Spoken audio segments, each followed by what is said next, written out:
Oh yeah, we back up on top of things. It is your man Boxing Ego. We just working people. I'm so frustrated right now. Welcome to the channel. Welcome. I'm in sunny California. Just back to talk some more of this boxing. This good old boxing jive. Get it.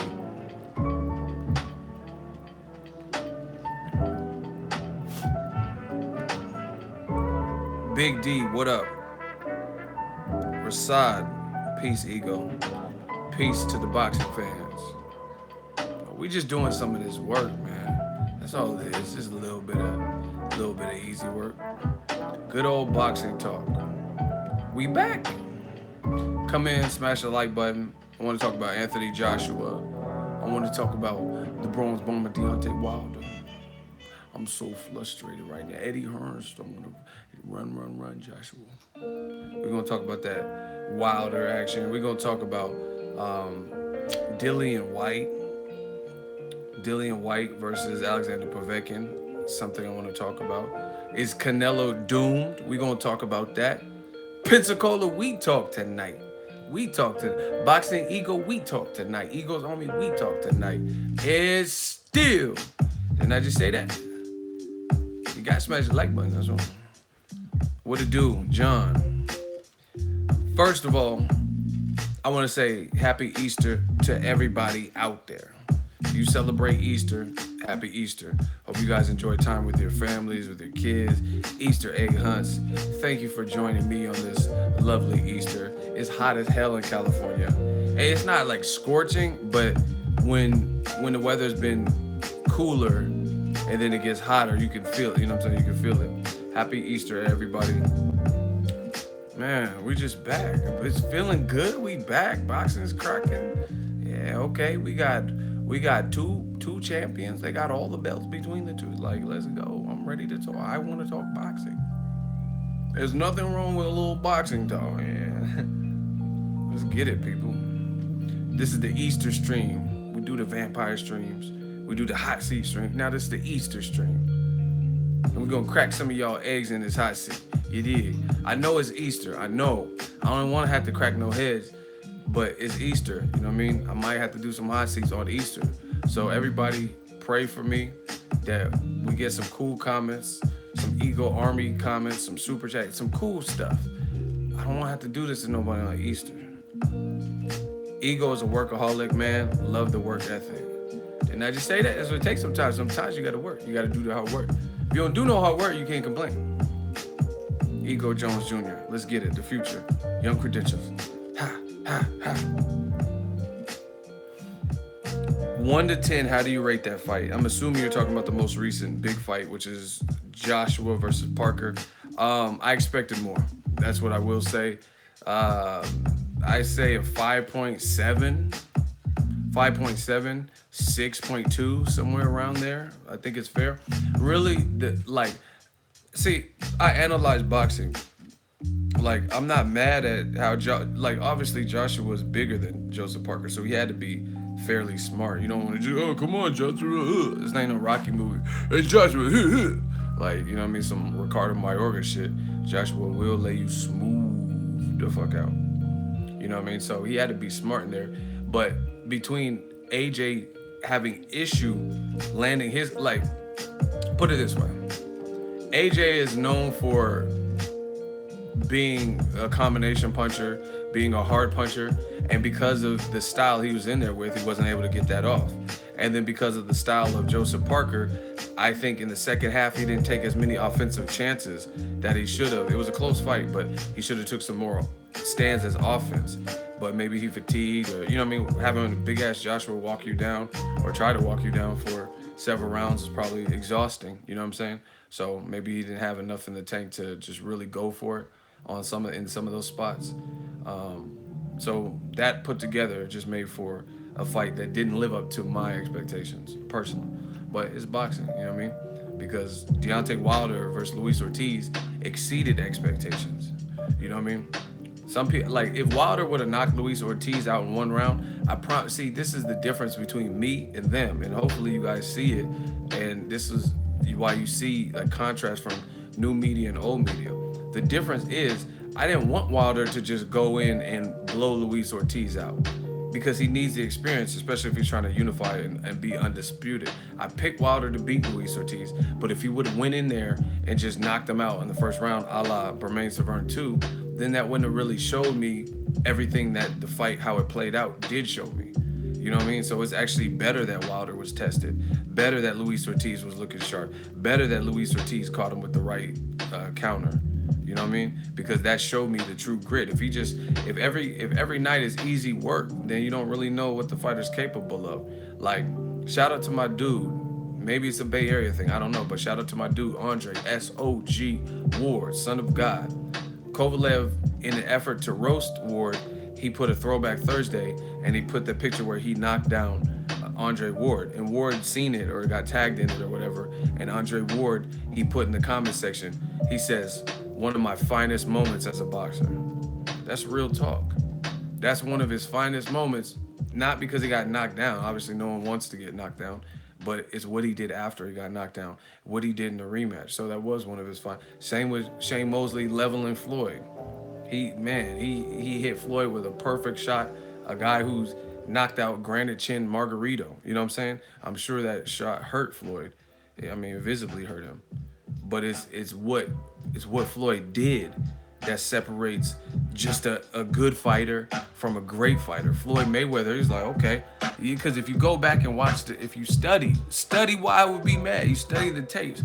Floyd Mayweather got hurt twice in round 2 versus Shane Mosley. The second time he got hit like by the temple, he was like he did this like the Laffy Daffy, he did this little weird dance or whatever, and then Floyd started fighting flat-footed after he composed himself and started actually doing good in the round. Watch the fight.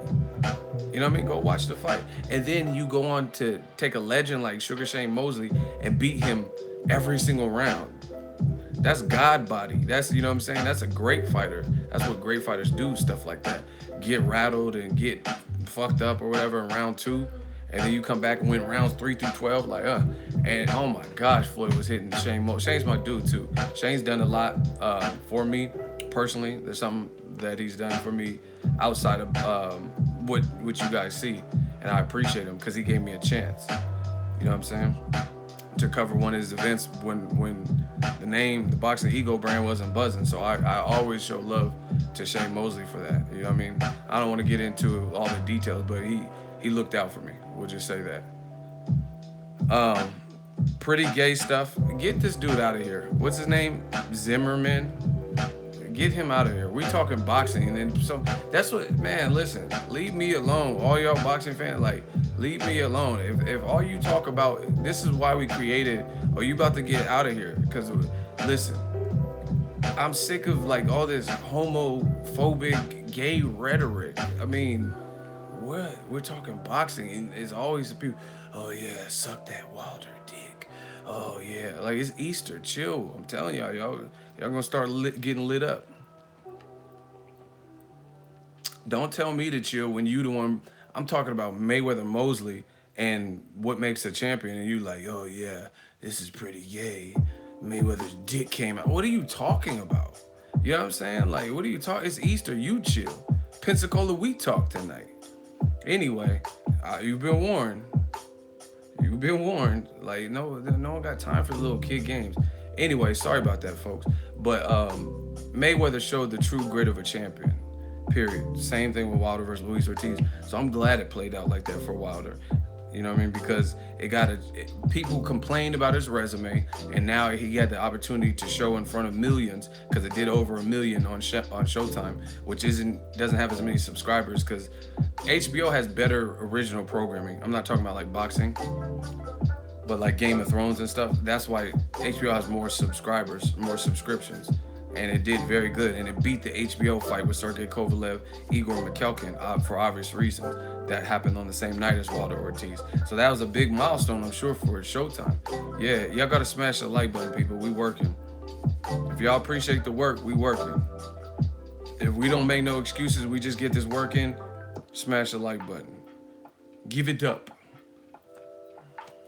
But yeah, I mean, Joshua's fight with Parker. Hold on, let's do a roll call. You got me. I'm going in. I'm going in on different stuff. Where you from? City, state, zip, rep. Where you from? This is what I like to do on my stream. Let's get it. City, state, zip. Let's go. Bronx. Shout out to the Bronx, New York. I see you, baby. Dallas, Texas, always thick. Chicago 773. Happy Easter. Happy Easter to you guys. 901 Memphis. Ferris, South Egypt. Whoa. Dope. Queens, New York. Houston, Texas 713. SWAT. Galway, Ireland. I don't know what you're tanking. Shout out to Africa. Smoke City, Vermont. VA 703. London, Fort Worth, Brooklyn, Houston, Omaha, London, Philly. We in here. Pennsylvania 919122. Naples, Florida, London, UK, Harrisburg, Memphis, Bahamas, Toronto, California, Savannah, Georgia, Second Ward, Hamilton, Ohio. We working, people. Alabama. I'm so frustrated, man. Richmond, Texas.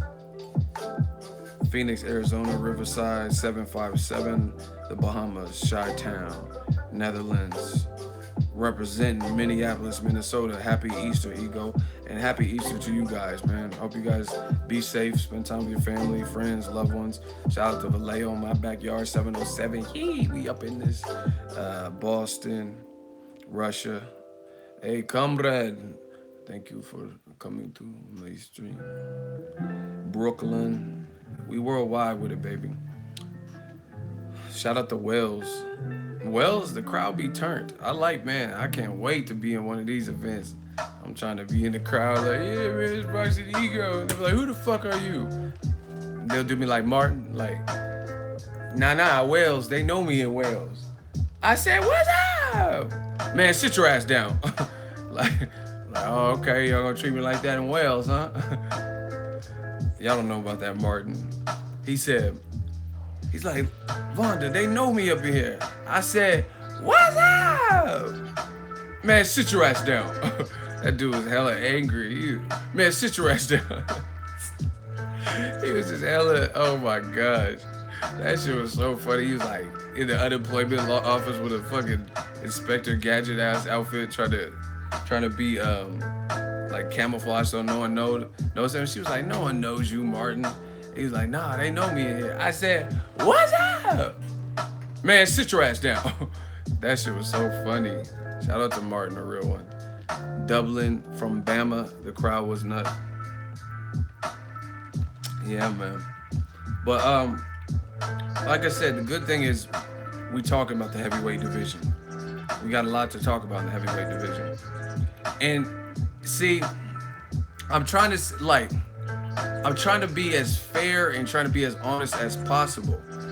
And the people don't realize the more you talk in this social media, the more there's evidence against you if you're not being truthful, if you're not being honest, if you're not being sincere. It's like it's all documented. You know what I'm saying? I heard they're bringing Martin back. That's tight. And I heard they're doing Bad Boys 3. You arguing over a French fry. It's not about the fry, it's about your lack of respect for other people's property. He's like, fuck you. Still drive like a bitch. Why I got to be all that? Why I got to be all that? I drive us over this fucking cliff. Be two bitches in the sea. Huh? Is that what you want? Hey, that's my shit. Yeah, man, we just working. The heavyweight division is lit. UK need a unification. Yeah, we need that undisputed. We need that undisputed, huh? Straight and run, yeah. We need that heavyweight champion, huh?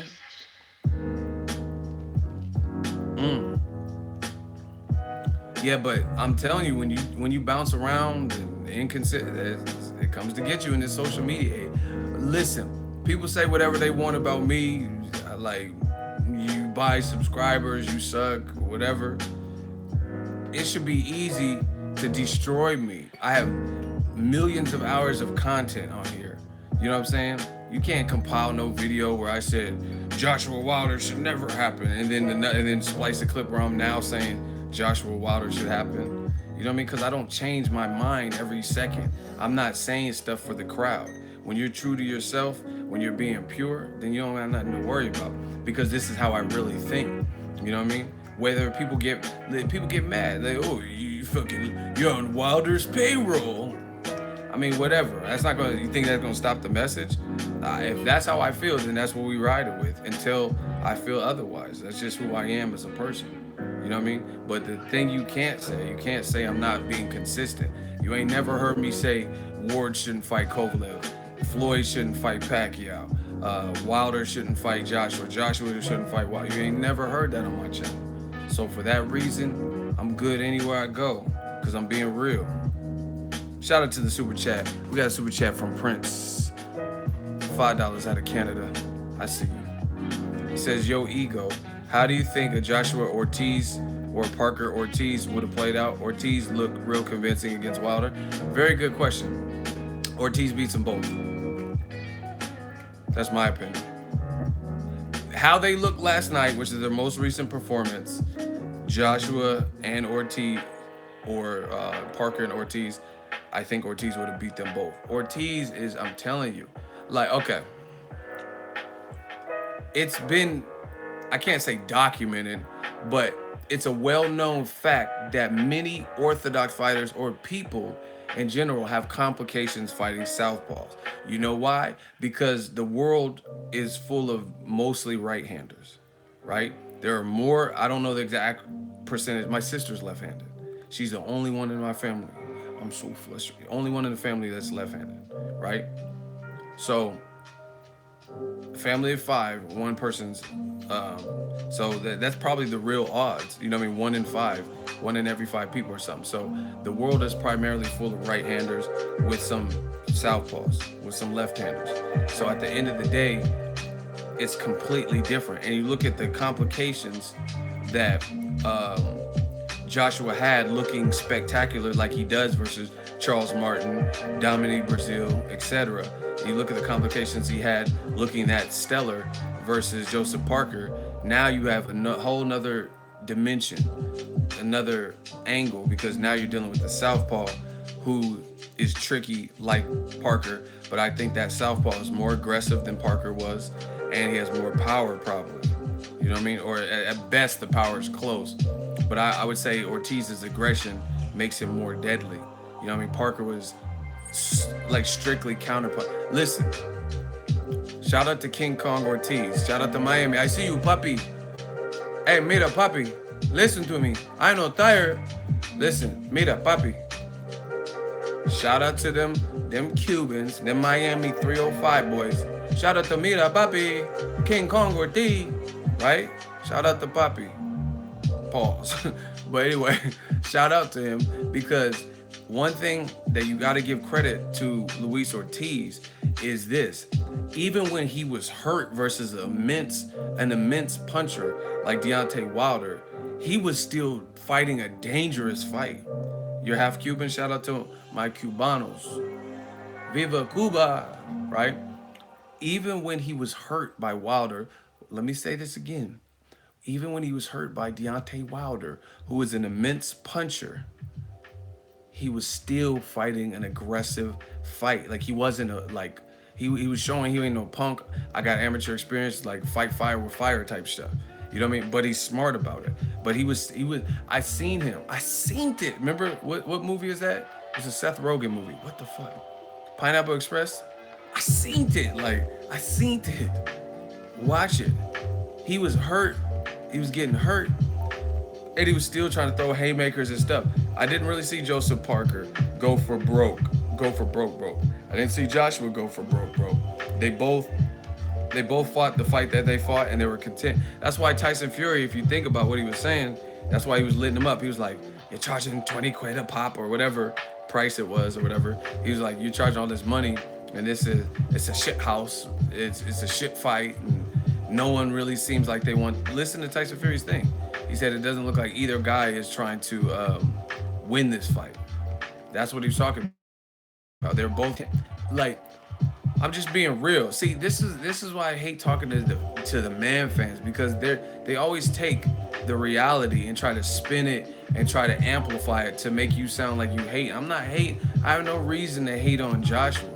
You know what I'm saying? But this is what they try to do. Oh, you're hating on Joshua because I'm giving a fair, honest assessment. So whatever. But I don't think Joshua or Parker showed true separation. Like, do you know what true separation is?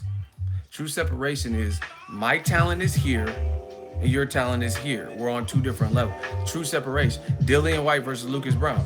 He showed that our styles, I'm besting you. You know what I mean? He beat him throughout the fight, right? Lucas Brown's talent level wasn't where Dillian White's is, his momentum, etc.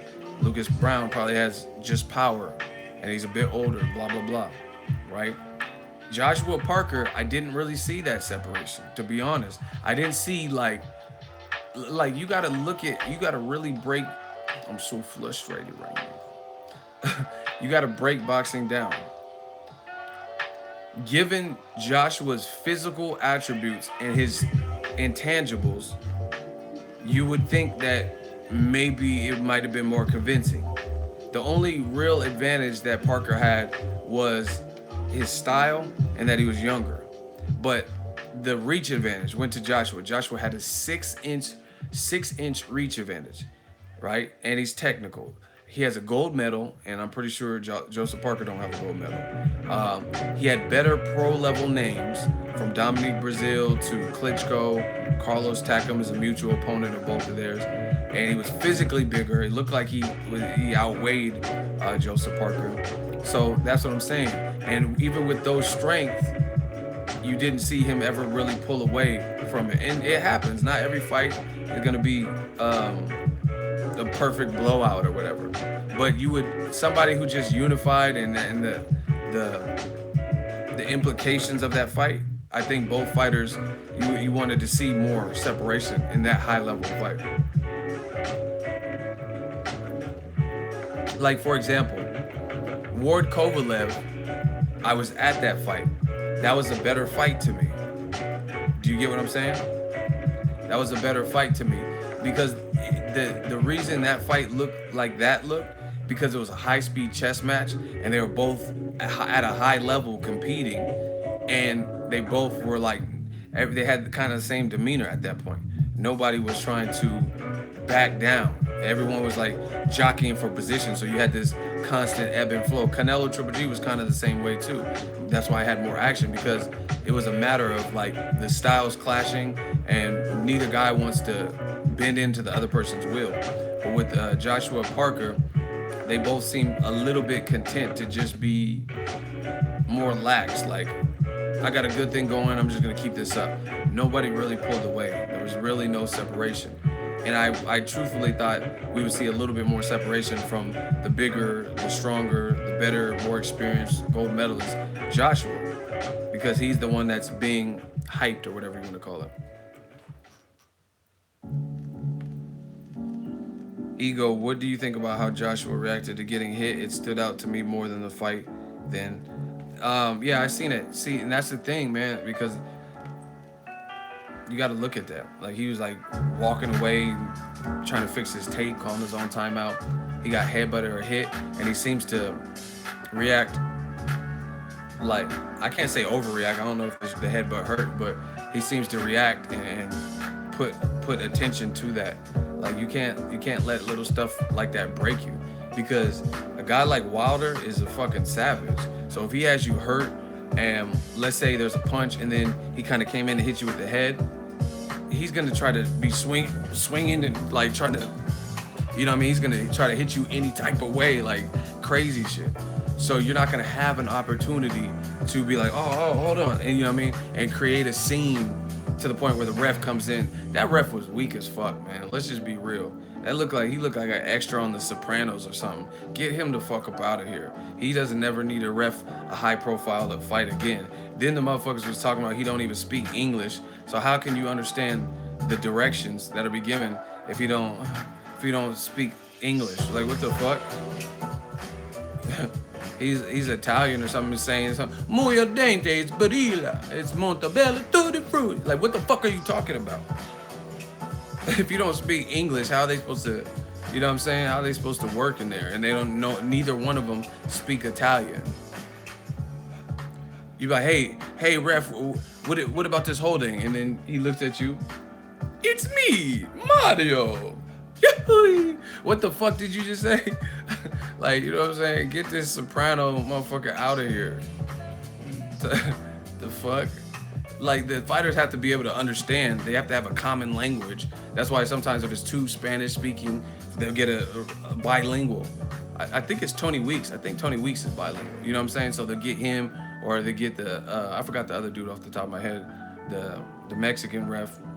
You know what I mean? So they all speak the common language. But like, ref, he keeps hitting me in the dick. It's me, Mario. What? What the fuck are you talking about? Get him the fuck out of here. That ref sucked. Talking about it's me, Mario. Get your ass up out of here. He looked confused. Why I gotta stop? Cause I'm honest.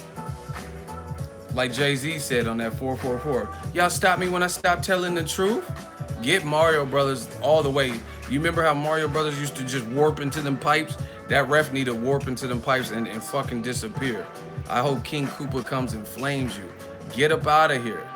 You don't go find the princess. Go save her. Cause that ref, the Italian job or whatever his name was, he sucked. He was one of the worst ref. That was one of the worst officiated fights for a high profile fight that I can remember in recent memory. It's me, Mario. What? What the fuck are you? Like, he's hit me behind the head, but it's me, Mario. Like, I don't care what your name is. He keep rabbit punching me. What the fuck? What the fuck are you doing? Hey, you gotta talk to him like a Goomba and shit. Like, hey. Hey, Paisan, he keep hitting me. The fucking rabbit punch. It's a...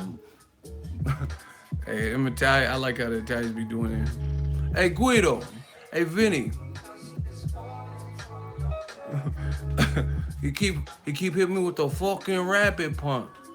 Hey, Tony, you ever been hit in the back of the head? Like, oh my God. So I said I missed a super chat. I didn't miss no super chat. Some Italian lasagna so good right now. Hey, get that ref all the way fuck up out of here. Hey, listen, don't be trying to have him ref no Joshua Wilder, even if the fight happens in the UK. He need to go all the way to jail, directly to jail. Do not pass go. Get that ref out of here. Cause if I don't even want to watch Joshua Wilder if he gonna be the ref.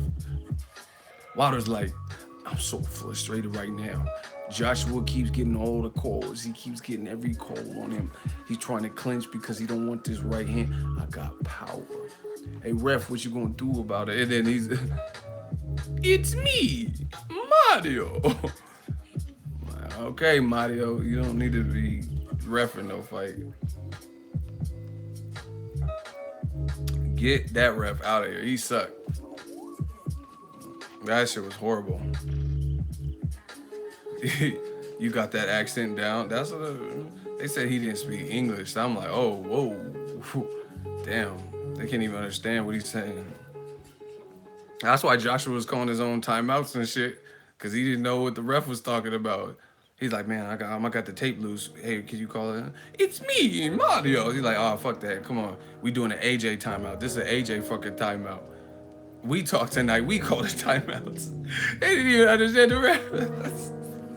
Hey, I ain't never seen no heavyweight fight where they couldn't even understand what the ref was talking about. Oh my gosh. How you gonna get a ref that nobody understands? Like, if I go to Japan and Inui's fighting like Koshindo or something, and then you get somebody that they don't all speak the same language. You know, he's just some white guy from Burbank, California or something. And he in Japan reffing and no one understands what he's saying. That's retarded. Japan 4? Disashi? Japan 4, Sashi. Like, what? What are you saying? That ref was all the way garbage, straight trash bag juice. See, Eddie Hearn, I gotta watch. I'm so frustrated, Eddie. Ed. Eddie Hearn did an interview with Behind the Gloves. Michelle J. Phelps, shout out to her, MJP. And he was talking about he didn't see nothing wrong with the ref. Eddie, Eddie, what have you done for me lately? Hey, Eddie. Umfufu. Listen, Eddie, what have you done to boxing lately? Y'all don't know about that Eddie Eddie. I don't know. I don't know if you're being truthful. Eddie, you know the ref was boo boo. Ben David, you a weird dumb guy. Keep watching me. As long as you keep listen, are you high? Cool, yes, I'm high. I'm a weird dumb guy and I'm high. Cause y'all don't get the joke. What is this Eddie stuff he's talking about? Get these shooters. Hey, these shooters is clapping. Hey, this shit is funny. Are you high right now? You must be on barbiturates. You guys sound like fucking dickheads. Get out the stream. It's that simple. Why? Eddie, what have you done for me lately? Oh my gosh. But listen, Eddie did the interview with Behind the Gloves, and he's talking about the ref. I didn't see nothing wrong with it. I think the ref was. What? You're literally the only person that didn't see anything wrong with the ref. I was on Twitter. There was like from like CBS or USA Today, Ring TV, all these people I follow in boxing, and they're all talking about how, or just boxing pages and channel. Everybody was talking about that ref, and then Eddie, he comes in and he does the interview with Behind the Gloves, and he's talking about, oh, the ref was cool. Like what? That I don't know. It just that doesn't give me faith. That ref was really bad. He might be a cool guy as a human, like, but I'm just saying. Ego has eyes that look like boiled eggs, and he lives with his mum. Is this your king? Listen, is this your king? Ego has eyes that look like boiled eggs. Like, I don't know why y'all think that. Like, see, you UK dudes that are trying to roast me, y'all like this. The humor might be different. He lives with his mum and boiled egg eyes. Like, okay. I mean, if that's funny to y'all, I live with mum and boiled egg eyes. I mean, fuck it. It's me, Mario. Whatever. I got boiled egg eyes, y'all.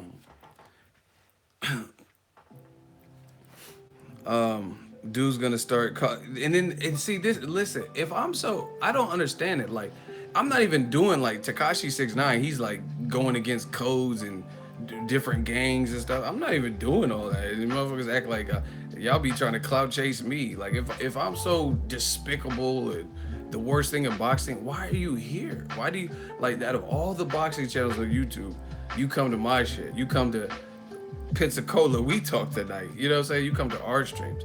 That's how you know it must be popping, because you would be there. You would be where it's at. You would be. Everybody wants to be at the happening spot, and every time they hate because they can't relate, we get these super chats. Ray Sean Smith, $5 super chats. AJ fans are cray. They're pushing Dillian on us. Eddie Hearn really got that blue magic. Denzel style. He said he got that blue magic. Why am I here on my channel? I hope that wasn't to me. He said, why are you here? Because of my channel. Because of my full-time job. Because I get paid to do this. Like, I hope you weren't talking to me, talking about why am I here on my live stream. Because that makes no sense. But y'all can keep trolling. I'll troll y'all back. You know what I mean? We're just going to have a troll fest on Easter. I told you I didn't want to have to do this. But y'all made me. If they keep forcing my hand, I might have to get a couple bodies, you know what I mean? That's just what it is. I don't want to play no game on Easter Sunday, but I might have to catch a body. Denzel, an American Gangster. That is copyright infringement. I would have to. Y'all quote an American Gangster. This blue magic, it's like Pepsi. I guarantee it. It's a brand. I endorse that. I guarantee it. That's $20,000 alpaca. Yo, wipe that. You block that shit. Not you, ego. Oh, you're saying it to them. I got it. Hey, Shooter's got to fall back. That dude was saying he didn't say that to me, and y'all blocked him anyway. He was saying that, why are you here to the fans? Hey, Shooters, we got to ease up on the triggers. I know y'all want to clap somebody, but he was saying that he wasn't responding to me. And the shooter, oh fuck, yeah, Shooters, ease up. We have to start suspending Shooters. Y'all be quick on the draw. Yeah, he was saying he wasn't. He was saying, why are you here to the haters? He's saying, why are you here? And the shooter, he made a move. Like, calm down, Shooters. I get it. There's a lot of injustice in the sport, but you don't have to clap everybody. I'm sorry for that, folks.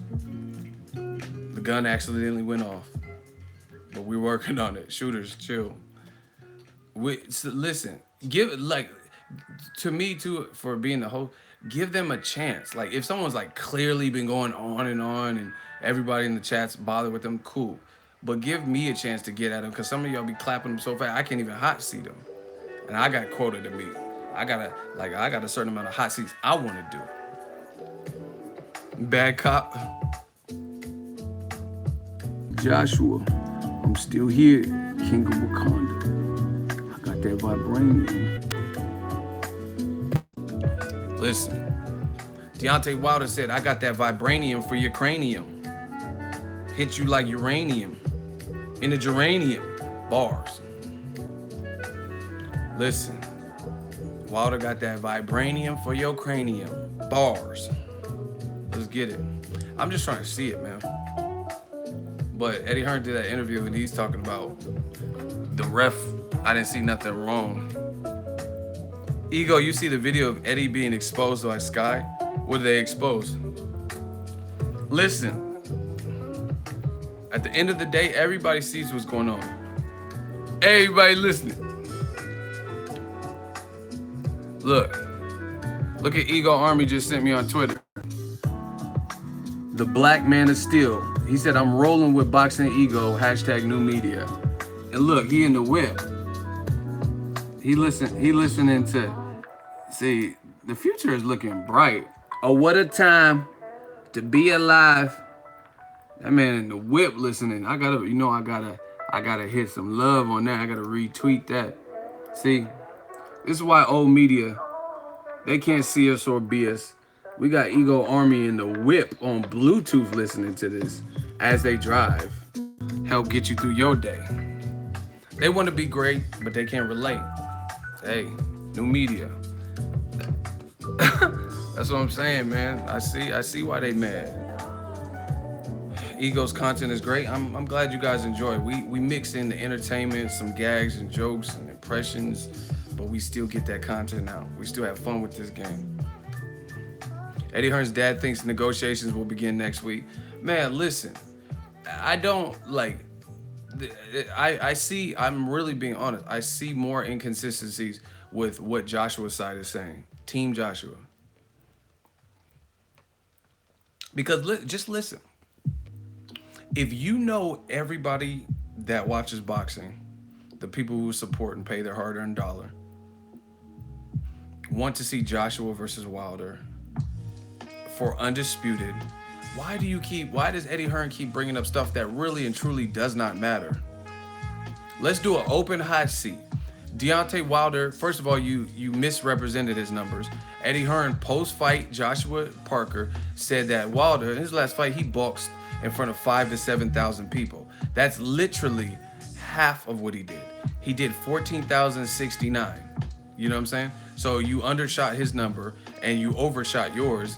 I heard there was 78,000 or so people at Cardiff, and he said it was 80. So you round up your numbers and then you drastically divide Wilder's numbers by 2.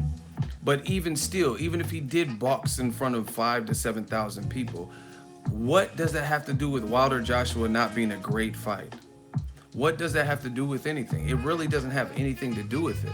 You know what I mean? You can make the comparison all day about, oh, Joshua boxes in front of 80 to 90,000 and Wilder only boxed in front of 2,000. But that doesn't change that this is a historic fight. It doesn't change that it's a good fight that the fans want to see. It doesn't change the fact that this is what boxing needs. You get me?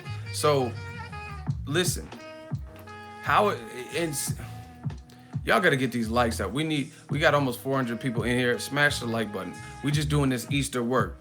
I'm giving y'all the work on Easter. Smash the like button. We have almost 400 people in here. We should really be over 200 by now. We got to pace this.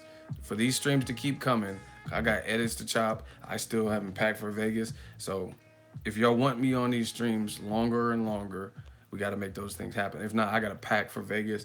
I will be at the Edislandi Lada. That's a good ass fight versus Jared Swift Hearn. Let's get it. Let's get it, people.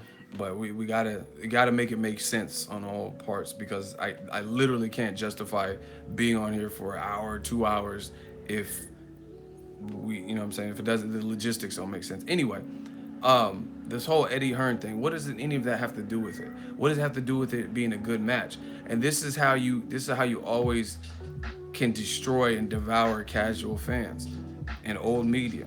Because even if I play your game and listen to what you say, then you have to apply that rule to everybody. That rule shouldn't only apply to Deontay Wilder. You can't say, oh, Joshua's boxing in front of 80,000 people and Wilder's only boxing in front of 5,000 to 700 people, right? Even if that's your logic, even though you switched the actual number and you've altered the fact, because the Luis Ortiz fight did more than that, but even using that logic, then you have to apply that to Gerald Miller. Gerald Miller is fighting on Wilder undercards or on co-main events, or not even co-main events sometimes, just on the undercard. So how's he get an AJ shot? You know what I'm saying? If we're talking numbers from a numbers perspective, how did Dominique Breazeale get the shot? This was after Joshua was the champion. I think that was his first title defense. So if Joshua boxes in front of 80,000 people, Dominique Breazeale's still on undercard. He was on literally on Wilder versus, that's how he got punched in the hallway or whatever, because he was on Wilder's undercard. He fought that dude from Ghana or Africa or wherever he was from. It does smell like shit, doesn't it? Right? And he fought on Wilder's undercard. So if you're gonna downplay and shit on Wilder about, oh, Joshua boxes in front of 80,000 people, right? And Wilder's only doing crowds of 5,000 to 7,000. Well, guess what? Dominique Breazeale was on Wilder's undercard, under his crowd of 5,000 to 7,000. So either way, it doesn't make sense. 16? Nah, it's not too late to start boxing. I mean, it's later than a lot of people, but I know people who've started in their 20s. Wilder started in his 20s. Sergio Martinez. So go for it if you're passionate about it. Rayshawn Smith, $2 super chat. Dante's Boxing Nation, Ego, and MJP are killing it. Hashtag new media. And you know this, man. I'm just saying, like, you even, like, see, the reality of what I do in my channel, I'm not above listening to someone else's point. I really am not. But you still got to make it make sense. You know what I'm saying? You can't say, oh, Wilder's never seen a purse like this. Wilder boxes in front of 5,000 to 7,000 compared to Joshua's 8,000, etc. And then not apply that to the other people that Joshua's facing. You know what I'm saying? That simply doesn't make sense. So even if I put myself in the shoes of the argument you're making, it still don't make sense, because Breazeale lost to Joshua, but he got a fight. He's fighting after that on Wilder's undercards. So how is it, you know what I'm saying? He fought on Broner Garcia undercard. So if it's about, and then on top of that, these other dudes, there's only 2 people with belts now. There's 2 people with belts. AJ and Wilder. So on top of everything else, he is the only other person with the belt. You know what I mean? You can't, so that's even more incentive. You guys get me? More incentive.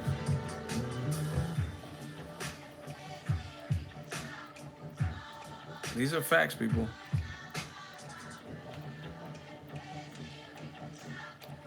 Carl Froch says AJ should fight Wilder in the U.S. Yeah, see, listen, I've always liked Carl Froch as a fighter.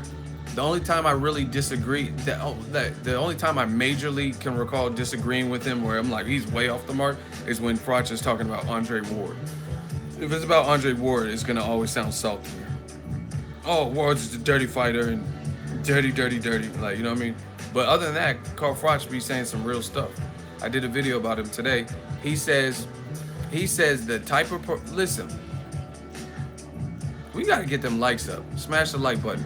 But Carl Froch said to Sky Sports, he said that after the performance that Joshua gave over Joseph Parker, Wilder probably isn't worried. He's not like shaking in his boots off of a performance like that. He said Joshua did what he had to do. He completed the mission, collected another belt. But off of that performance, how he looked there, he says Wilder's probably not worried. That doesn't worry or bother. And I agree with him. I don't think Wilder's... I mean, put it this way. Let's say you're a welterweight and you see Errol Spence stopping Kell Brook and breaking his eye socket at welterweight. You see him running through Lamont Peterson really worse than anybody. Because even though Lucas Matisse, he got cracks. But I feel like the fight was more competitive up until like he got hurt in the third round or whatever, and then he got finished the next round. I mean, Errol Spence just ran through Peterson and he stopped Kell Brook, a champion, in his backyard. So I feel like if you look at Errol Spence, based on his recent performances, you probably don't want to hop in there with him if you're just a welterweight. You know what I'm saying? Because he's been looking too deadly.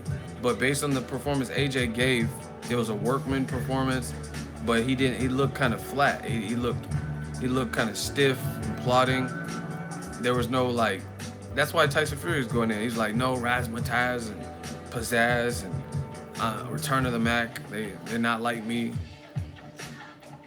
You get what I'm saying? And now you have Tyson Fury saying neither guy looked like they tried to win the fight. They both look flat and a bunch of wooden tops and piece of shit. And then you have Carl Froch saying Wilder's not worried. These are UK guys, people. See, listen. This is why new media is murdering y'all. I'm about to murder that. If y'all want to know why new media murdering the competition, can I get a hell yeah in the comment section? See, we in our zone. We in our throne, we in our zone. If y'all want to hear why Boxing Ego Army, new media, the whole movement is destroying. Ego has big ugly eyes and is a racist. Your time is coming soon. His name is Hot Chocolate and Panini to go. Damn, I couldn't even say his whole name. The shooters already clapped. Listen, all that bullshit. Oh, Ego's a racist. Okay, if that's what you think, with no proof, no examples, like, you know what I'm saying? I'll work with anybody. So I don't know who I'm racist against. I just gave Tyson Fury credit. You know what I'm saying? So who am I racist against? But whatever. Like Tupac said on my Ego Valley intro, they're only here to cause distractions. That's it. They're only here to go, like, in the midst of me making my points, you're racist, you suck. Ego has big eyes. Listen, the ladies like the big eyes. I'm the big bad wolf. I tell them, the better to see you with, my darling.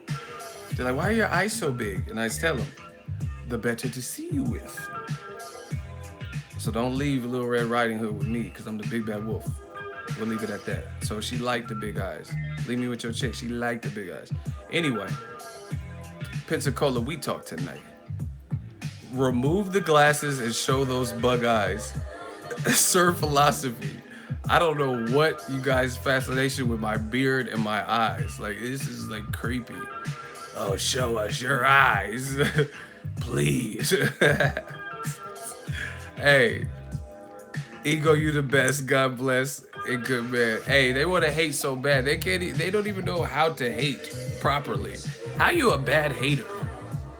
Look at your stupid little beard. Take off those glasses and show us your eyes. Like, what? How do y'all think that hurts me? Like, it's funny. Like, what I'm saying, how does that hurt me? Nobody believes you. Y'all can call me ugly as long as I don't have no problem in the female department. I'm straight. They're only here to cause distractions, people. I ain't never seen no other boxing personality And then y'all care so much. Like if Paulie does an interview with glasses, Paulie Malignaggi, I don't see comments like, Paulie, show us your fucking eyes, Paulie. Show us what you're working with. Like, show us what you're working with. Y'all are sus. But anyway, they only here to cause distractions. Bottom line is Joshua Wilder fight needs to happen. It's a good fight.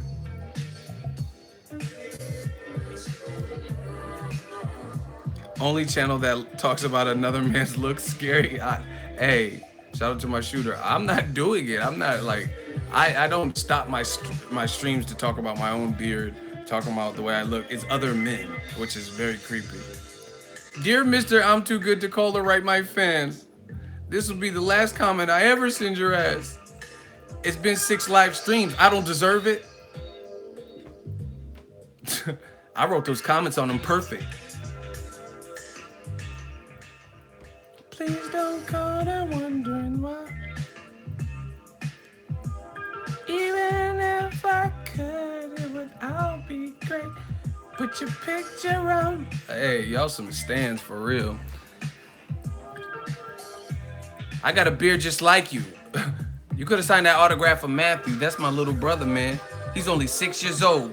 We waited in the blistering cold for you for 4 hours and you just said no. It's pretty shitty, man. You're like his fucking idol. He wants to be just like you. He likes you more than I do. Hey, yo. That's my girlfriend screaming in the trunk. Oh, my gosh. Hey, don't have your girlfriend screaming in the trunk over my eyes or my beard. Please don't. I'm going to shave my beard like you. Then she'll suffer more. Then she'll die too. Like, what? Shout out to Gen V. See, finally, female, she put the heart eyes. I get heart eyes with the females, but the dudes be mad. Look at this fucking beard. Who you think you are? Suge Knight? You Suge Light? You little bitch. Take off your glasses. If you're bad, like, y'all sound like a Michael Jackson video shit bad. You think you bad? Take off those glasses. You ain't bad. You ain't nothing. Like, what? Oh my God. Jump on. Oh, you think you tough? You think you bad? Take off them glasses, man. You ain't nothing. Like, what the fuck is wrong with you? I'm sorry. I'm really trying to talk about boxing, but I don't. You think you cool with? Cause you got a beard? You ain't bad. You ain't nothing. So I've learned. Just moving you. Don't do. You ain't bad. Like, can we just talk boxing? Like, I just want to talk boxing. Y'all be talking about you ain't bad. Like, you think you bad? Like, what the fuck was that? What was that sugar chugga shit?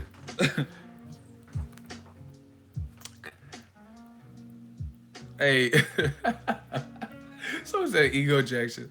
Hey, Mike was a bad dude. Anybody that wiped their mouth like that is a gangster in my book. You ain't bad. Sugar chugga. All this to not see a fight. We got to get distracted, talk about my beard and all this extra shit.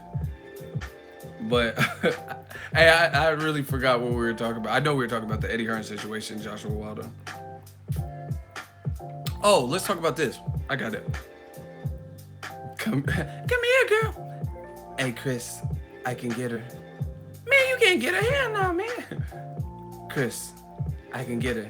My life never be the same. The way I want. Ego, the Barclays Center is new media too. You come to Brooklyn if you need that. And oh man, I love Brooklyn. So that was a sick track. That was a good track. Y'all doing all this to not see a fight? Oh, you got big bug eyes. Look at those fat eyes. They look like a salt and pepper shaker. Like, you don't even know how to roast me. Just stop. This shit is crazy. But I enjoy what I do. Y'all are some real life drug addicts though. Let me tell you that. Because y'all always think I'm on like Oh, are you high as a kite? Like, I don't smoke. I really don't. Li- I live in a state where it's legal to smoke, and I work for YouTube, so it's not like I'll get in trouble. You know what I'm saying? If I smoked, I would tell y'all. I don't have oh, I can't say it on tape. Like, I live in a state where it's legal to smoke. YouTube don't care if you smoke. Shout out to Jason Woods with the 20-piece, $20 super chat, Shmoney Gang. AJ's defense, traveling straight back. I seen that versus Joseph Parker. When Joseph Parker was driving back, he was like squared up, straight back. With no head movement is a no-no. Playing that game with Wilder will get his ass slept with that right. Also, Fury's slick style and height will outpoint AJ ass. AJ don't want those problems. Wow, that's a good comment. But yeah, going straight back. See, especially listen, if you're going straight back and Wilder has these long ass arms and he go for it and he lets his hands go and he throw punches, that's really not a good idea. So I don't know how you did that with Joseph Parker. It's not at best, even though he wasn't in there with Wilder, that's not good practice because you don't want to build and set up these habits because you may be in that situation with Deontay Wilder, and that's not the person, like you said, that you want to push straight back with. We got another super chat from Kayon Smith. Happy Easter, everybody. $10 from Mr. Smith. Wilder should stop chasing AJ at this point and defeat every heavyweight in the top 5. This takes away credible opponents for AJ. I think Wilder is one up on AJ with Ortiz win. Your thoughts? Um, Listen, their resumes are about comparable. They're about comparable. Like, see, and I know some people are gonna get mad because they're, oh, but Joseph Parker, because you guys are thinking of belts. Listen, belts are good. That's why I want to see an undisputed Joshua Wilder fight. But there are people that have had belts, but that doesn't like. Okay, let's say hypothetically, Paulie Malignaggi had a belt at welterweight, right? Let's say Errol Spence was fighting at that time. He probably was. But let's say he had fought and in the same division at the same time. Does that mean that Paulie Malignaggi would beat Errol Spence? No. Does that mean that he's the best in the division? No. It doesn't mean that, right? So if Errol Spence and Paulie fought, most people would favor Errol Spence. But the reason I said that is this, because it's all what you've been privy to based on your individual career path, the way you've been promoted and stuff like that. So at the time, Errol Spence was probably in the division when Paulie Malignaggi was a champion, but his particular journey, he had to build up his buzz first and get people talking about him, get the Floyd Mayweather, Freddie Roach cosigns before he was able to get a title shot and work himself up into an IBF title shot. You know what I'm saying? So just because it's not just about because Charles Martin had a belt, but I mean, you could say, oh, but why? Like, put it this way. You could say AJ beat this champion, Joseph Parker. He beat this champion, Charles Martin. But how long was Charles Martin really a champion? So you got to look at it deeper than just because he has a belt. Because at that point, like a Charles Martin, where's he even been? I haven't even seen him.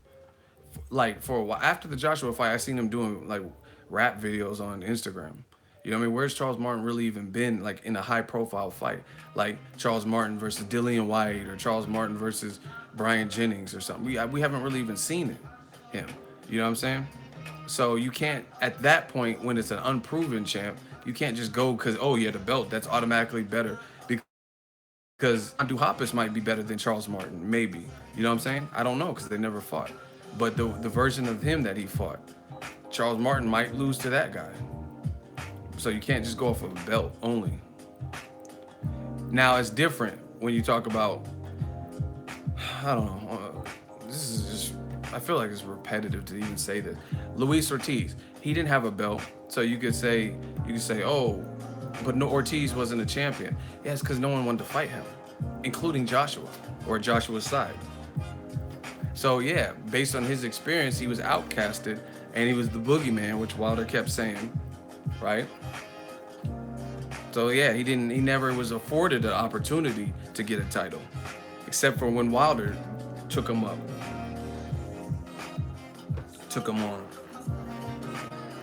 So you got to look at boxing deeper than that. You have to know the facts, I guess you could say.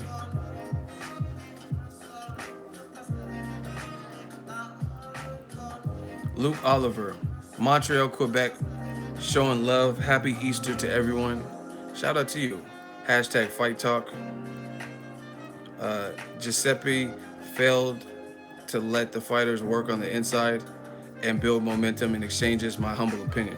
Your humble opinion is dead on. That's accurate. And that gave the shorter man the best opportunity to work and get off. Being the shorter man, that's where he was doing. That's where it's easier to close distance, attack the body. Because if your arms are shorter, you can't do that from further out. And the ref was stopping the action for no reason, no apparent reason. Like, what are you getting in the way? I hate fights when the ref interjects themselves and they don't need to be. Like, let them fight. You know what I'm saying? It's a fight. Like Mike Tyson said, so what? We're gonna fight anyway, it's the fight. So, yeah, the ref did a piss poor job in my opinion. So what y'all saying, it was a fix?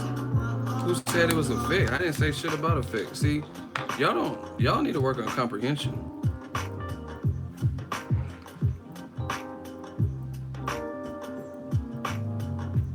Y'all need to work on comprehension. I didn't say it was a fix. You know what I mean? But at the end of the day,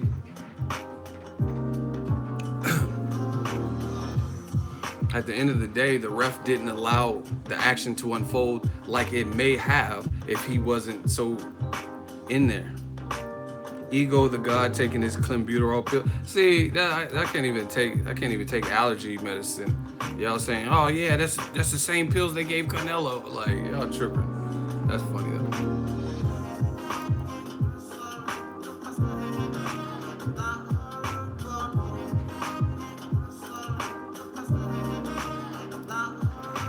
But y'all gotta just look at the signs, man.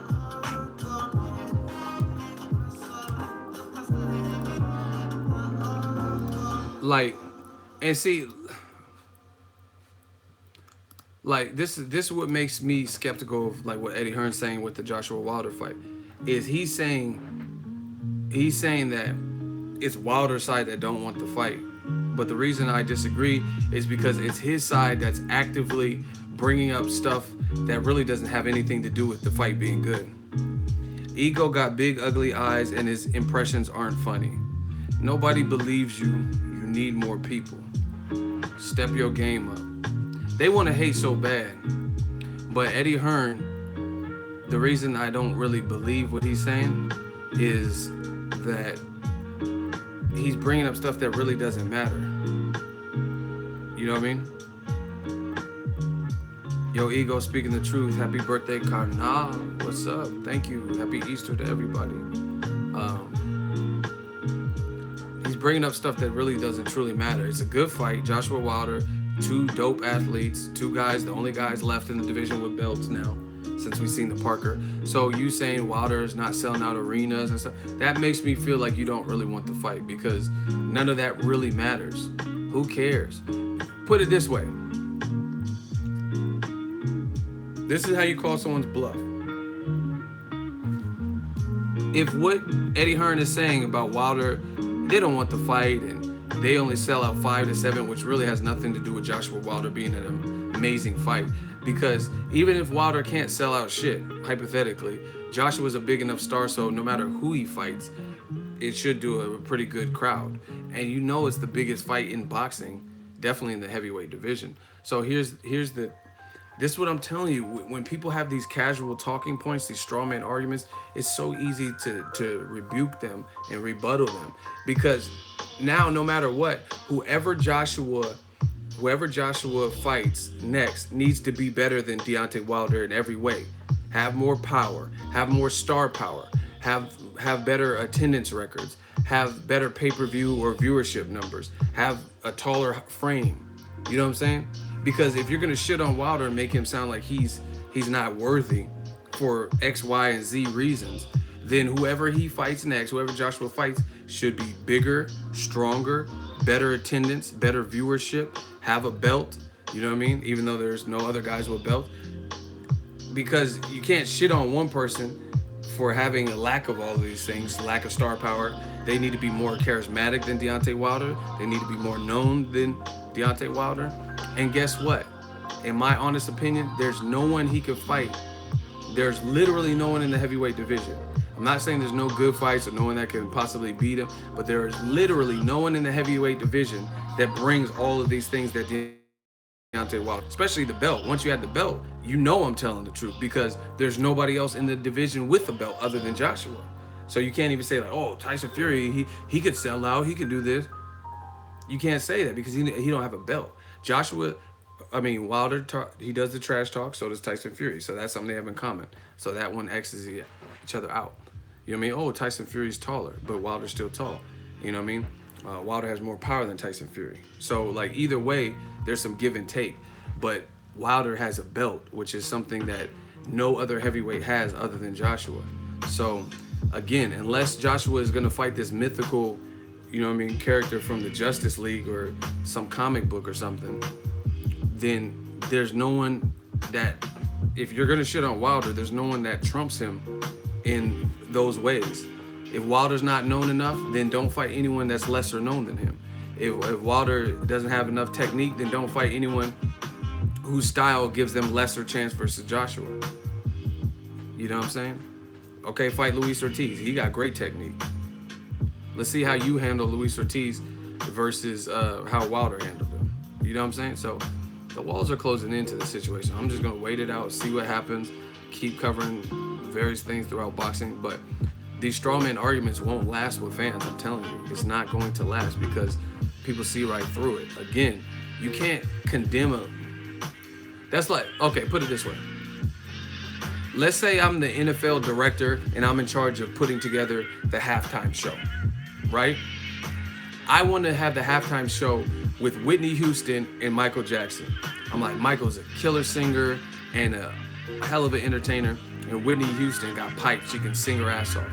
And then somebody else who's on the board of NFL halftime directors or whatever say, no, we don't want Whitney Houston and we don't want Michael Jackson. They're gonna put on a shit show. Whitney Houston don't sell that many tickets. Michael Jackson don't do X, Y, and Z, right? So that's fine. But whoever you put on the halftime show, whoever you actually recommend needs to be better than Michael Jackson, needs to be a better singer than Whitney Houston. You know what I'm saying? You can't say, oh, we don't want Whitney Houston on the halftime show because she can't sing. But we'll take Britney Spears. That don't make sense. Britney Spears can't sing like Whitney Houston. Britney Spears, let her sing Whitney Houston songs. She'll sound like fucking Sexual Chocolate. I believe the children are our future. Teach her well and let them lead the way. Like Britney Spears, that's like, no. So again, you can't say Whitney Houston can't sing and then hire Britney Spears to do it. I believe the children are our future. Teach them well and let them lead the way. Show them all the beauty they possess inside. Give them a sense of pride. To make it easier, like, don't make sense. So if you're gonna condemn Wilder about all of his shortcomings that you're listing, oh, Wilder, he boxed in front of 5-7. Okay, what did Dominic Breazeale box in front of him? What did Gerald Miller box in front of him? What did whoever the fuck you're trying to have him fight? I don't know their plan. So again, these arguments, they don't really hold up. Wilder he never sold out a stadium. We're doing 80,000. Yeah, and y'all the only motherfuckers in boxing doing 80,000. You know what I'm saying? Like, so it's easy to talk from that pedestal when you're literally the only person in boxing that's doing that. Do you get what I'm saying? Like, oh, we gotta overpay guys. You're gonna have to overpay anybody because AJ's clearly a star. He's clearly doing numbers that other people aren't doing. That's cool. We see that. But don't make it like it's a Wilder thing. I mean, name somebody else other than Klitschko, who's now retired. Name someone else, and that's because who else is doing? All the people that did 90,000 in Wembley are retired. Carl Froch. Oh, George Groves still fights, but Carl Froch and Klitschko are retired. So 2 of the 3 people that have done those type of numbers in Wembley, right? They're now retired. 2 of the 3. So nobody in boxing is really putting up those attendance numbers. But I'm gonna see. Now y'all got me kicking game. They want me to kick game. Sounds real soulful, don't you agree? Listen, if y'all want me to go in, 250 likes. 250 likes, I'm gonna go in. Klitschko is a legend. Shout out to him. He said he might come back or something, but it's April Fool's, so I don't know if that's real or if it's April Fool's joke. This ain't a movie, dog. 250 likes, I blow the lid off this whole argument. This is what we do, people. We working. Damn, we got that 250 quick. Leonard Ellaby, Mayweather Promotions. Let's get it. Brought up a great point. 80,000 is great for an electric atmosphere, and I love it. It's great for our sport, but from the business side, only what was the live gate for the 80,000? Oh, that part. That part. So let me break this down. Let me break Leonard Ellaby's tweet. Hold on. I'm about to. Can I get a hell yeah from the congregation? I gotta hit him with the Jay-Z laugh. Nobody wins when the family. Gotta hit him with that Jay-Z laugh. Can I get a hell yeah? We about to go all the way in. Let me break down what he's saying.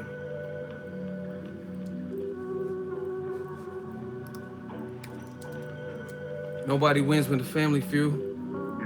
I'm clear while I'm here. How about you? You do it in the streets. You do it at home. The rest is bullshit. Okay. You know it. Hey, we need more. Y'all gotta motivate me. Y'all gotta give me hype. If y'all want me to put this work in, see, this is the difference between new media and them other guy, old media and stuff. I will show you what I'm talking about. I can show you.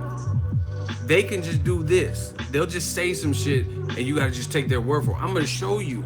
I'm gonna show you what I'm talking about. Shooters, be on the lookout. Be on the lookout.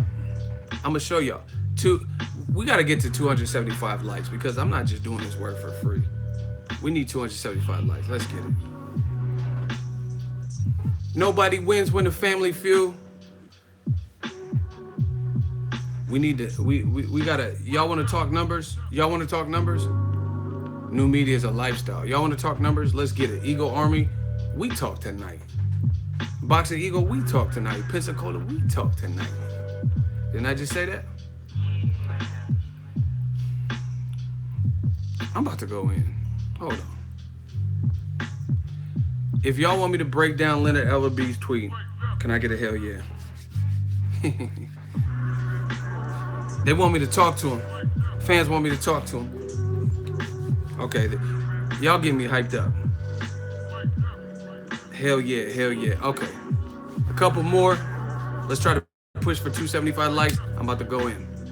I'm gonna break down Leonard Ellaby's tweet real quick. Something easy, like some of that light work, hard work, dedication. All right, bust it.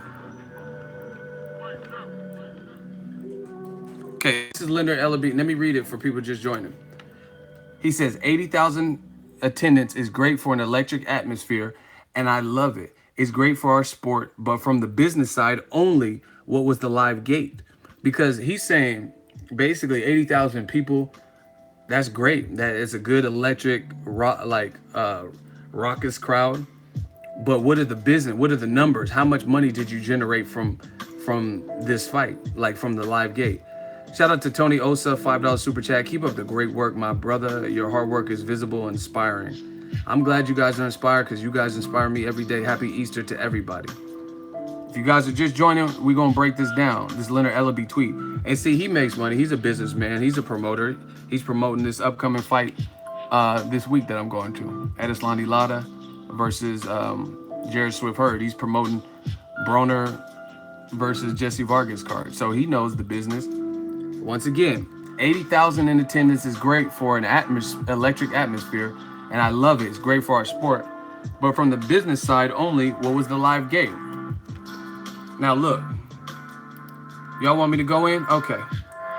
This is boxing.nevada.gov. You don't just get a .gov unless it's official. You know what I'm saying? It's like an EDU web address. So I'm not making this up. The Nevada Department of Business and Industry, Nevada State Athletic Commission. See, this is all public records. See, y'all really wanted me to go in now. I'm about to go in. See, all this information is available. You just got to know where to look and be willing to look. Nevada State Athletic Commission. This is what Leonard Ellaby is talking about. Nevada's top 35 boxing largest grossing live gates. Number 1, surprise, surprise, Floyd Mayweather versus Emmanuel Pacquiao at the MGM. This was before the T-Mobile came out, so it might have even been bigger. Listen. They had, in paid attendance, they had 16,219 people, right? So a little bit over 16,000 in attendance. And that's hold on. That's how much money it generated. 72 million from live gate only. Right? Number 2, Floyd Mayweather Jr. versus Conor McGregor. That fight had only 13,000 people paid for tickets, and it still generated $55 million. Right? Number 3, Canelo was born ready versus Gennady Golovkin. That's number 3. That had a bigger crowd. Hold on. Oh shit, hold on. Canelo versus Triple G. That had a crowd of 17,300 that paid 318, and it generated 27 million. So check this out. This is how you listen. I'm gonna break the Mayweather Pacquiao. That's an anomaly, so we know about that. But remember how De La Hoya and Bernard Hopkins, all them were hating on the fight with Mayweather McGregor? That's in at number 2 with an attendance of 13,000. It generated $55 million. Bars. Canelo, even though it had a greater attendance, see, 13 minus 17, it generated a good amount of money, 27, but significantly less than 55 million. You guys see this? This is what he's talking about. Bars. So Mayweather McGregor was such a huge fight that off of a crowd of paid, like they probably gave out free tickets, off of a crowd of just over 13,000, they were able to more than double with 55 million in live gate. This had more people in attendance. You know what I mean? 17,318 minus 3,000, but it only generated 27. And I say only, that's still a lot of money versus 55 bars. See, Floyd got most of the top spots. Floyd versus Canelo, 16,000 crowd, and it did 20,000. Floyd versus De La Hoya, 15,000 plus crowd, it did 18 million. Floyd versus Maidana, Lennox Lewis, right? You guys get the point. So, now let's talk. Since y'all want to talk numbers, smash the like button. I'm taking y'all to school today. So that's a perfect example of what Leonard Ellaby is talking about. Floyd Mayweather versus Conor McGregor only had a little bit over 13,000. We'll round to the nearest whole number. We'll round down. So 13,000 people paid for tickets for Mayweather McGregor, yet it generated $55 million at the live gate, right? Canelo Alvarez had 4,000 people more that paid for tickets, probably because Mayweather McGregor probably had overpriced tickets, to be honest. The price points were probably outlandish. So that's simple business. Even though the Canelo fight with Golovkin had 4,000, here, I'm gonna do the whole man. Hold on. Even though they have 4,000 more people that paid for tickets, it still generated a lot less money. So the attendance doesn't matter if hold on. I'm gonna get it down to the decimal. Hold on, I wanna show y'all. I'm gonna show my work. Yeah. Okay, this is Mayweather McGregor, right? Oh, it won't let me copy and paste. Fuck.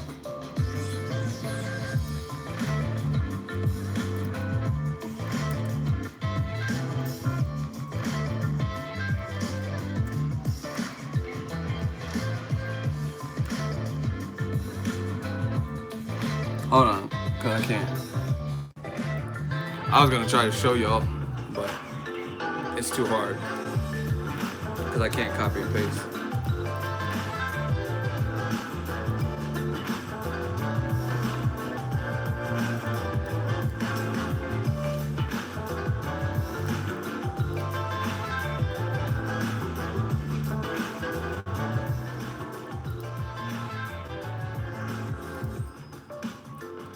All right, hold on.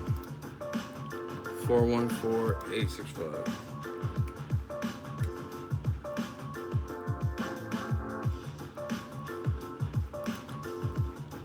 Y'all, somebody write this down. 27059, 27,059,850. Hold on, 27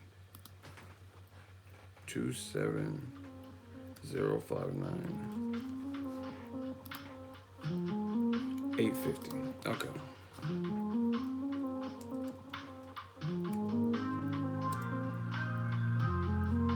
Okay.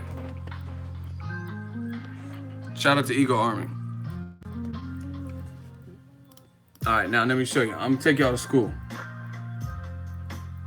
Floyd Mayweather, the fight that y'all said was a circus, off of attendance of 13,000, generated 55 million and change. And I entered the exact numbers. Canelo had more people in attendance that paid for tickets, 17,000, but it only generated 27 million with a. So when you do the math, Mayweather McGregor generated 28 million more, even though it sold 4,000 fewer tickets. It generated 28 million more dollars, 28 million. So that attendance is cool. Like, obviously you want a good attendance, but it doesn't really matter if the lower attendance, 13,000, generated more money. You guys get what I'm saying? This fight had more tickets. What would you care about more? Selling 4,000 more tickets or selling higher price tickets that generates more money with the concessions and all that bullshit? This is 28 million more than this number. E King Fight News says front row is 6 figures. Exactly. Because people were willing to pay for the Mayweather McGregor because they're showmen and they're selling the fight. And Canelo and Triple G, the build up to the first fight was boring. You know what I mean? Because they don't have like these crazy personalities that are going to make you tune in. Versus McGregor. I don't know what you're thinking. Fuck the Mayweathers and like and all that. You know what I mean? And the only reason the Canelo versus Triple G 2 is getting a lot of buzz is not for a good reason. 55 million off of a 13,000 attendance. That's madness. Exactly, because the ticket prices were higher. So once again, this is now we'll relate everything since you guys seen it. This is okay, we got a hot seat. Zanib Omer, how is this a bizarre argument? Let's go. Hot seat. What's so bizarre about it? I'm showing you guys factual numbers. What's bizarre? I just want to hear this. This is going to be good. I'm going to just drink my coffee. Because I can't attack every single argument in the comment section, so I just have to snipe certain people. So what's bizarre about it? Please tell me.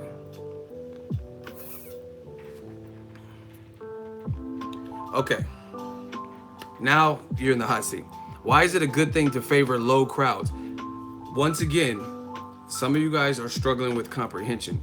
I'm not saying it's good to favor low crowds. What the whole point of this exercise is showing you factual information.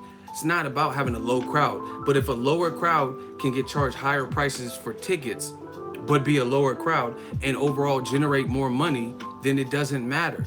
Who cares if you have 80,000 people in attendance? No disrespect to Cardiff, Wales, but that doesn't matter if the tickets are dirt cheap and it's generating less money. Would you rather be, so as a business, surely raising interest is the ultimate aim and better long-term. You don't know what you're talking about. Okay, I gotta get you out of here soon because you're like hurting people's eyes just reading what you're saying. So okay. Floyd Mayweather versus Conor McGregor is in at number 2. Okay, you're right. Adam B, you in the hot seat next. You want to co-sign this? Cool. Cool. I got something for all of y'all. Y'all remember the name Adam B because he is in the hot seat next. Listen, I don't want to be in the hot seat. It's just an opinion. Hey, should I show mercy? Should I keep him in the hot seat? Adam B. Should I keep this person in the hot seat or should I switch it to Adam B? Because he said you're right. Y'all want me to switch it? They say they don't want to be in the hot seat. I ain't no bully. It's Easter. So should we give him mercy and then take it out on Adam B? Okay, y'all want Adam B to get that work. Shooters be on deck. Adam B, answer this. Would you rather have 13,000 people in attendance and generate $55 million at your live gate, or have more people paying a cheaper rate, 80,000 people, right? 80,000 people in attendance, and you don't do 55 million. Let's say you do 20 million. What would you rather prefer? You would rather have a smaller crowd that generates you more money, or a way larger crowd that generates you less money?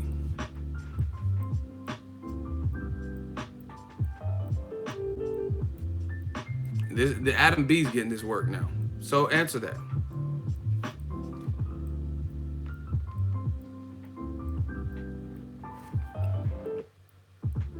Where's Adam B at? It's simple math. Okay, here, I'll put in, you guys are all on YouTube to watch this live stream. We're gonna take it to YouTube. So let's say Ellie Seckback has 300,000 subs, right? He has somewhere around there. Let's say 300,000. Let's say there's a prank channel that has a million subs. But if Ellie Seckback with his 300,000 subs makes more views per month and has a better audience retention with 300,000 subs, and this prank channel that has 1 million subs don't see the type of viewership that Ellie has, then who's winning?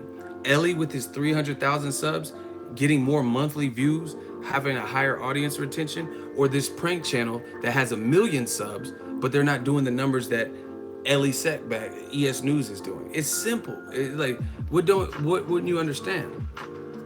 Where's Adam B at? And that's actually the truth. There's like small niche communities. Like my channel, I've seen some people's numbers, and it's like different industries. Like let's say they're a channel on how to do tutorials on how to help build your YouTube. They got way more subs than me, but I consistently do higher numbers than them.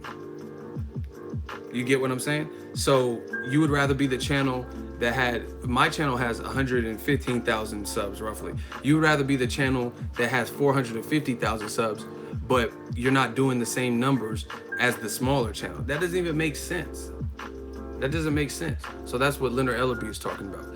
80,000 is cool, but what's your live gate? Is it topping any of these? Is it topping Canelo versus Triple G, 27 million that it generated? Is it topping Floyd Mayweather versus Canelo Alvarez, $20 million?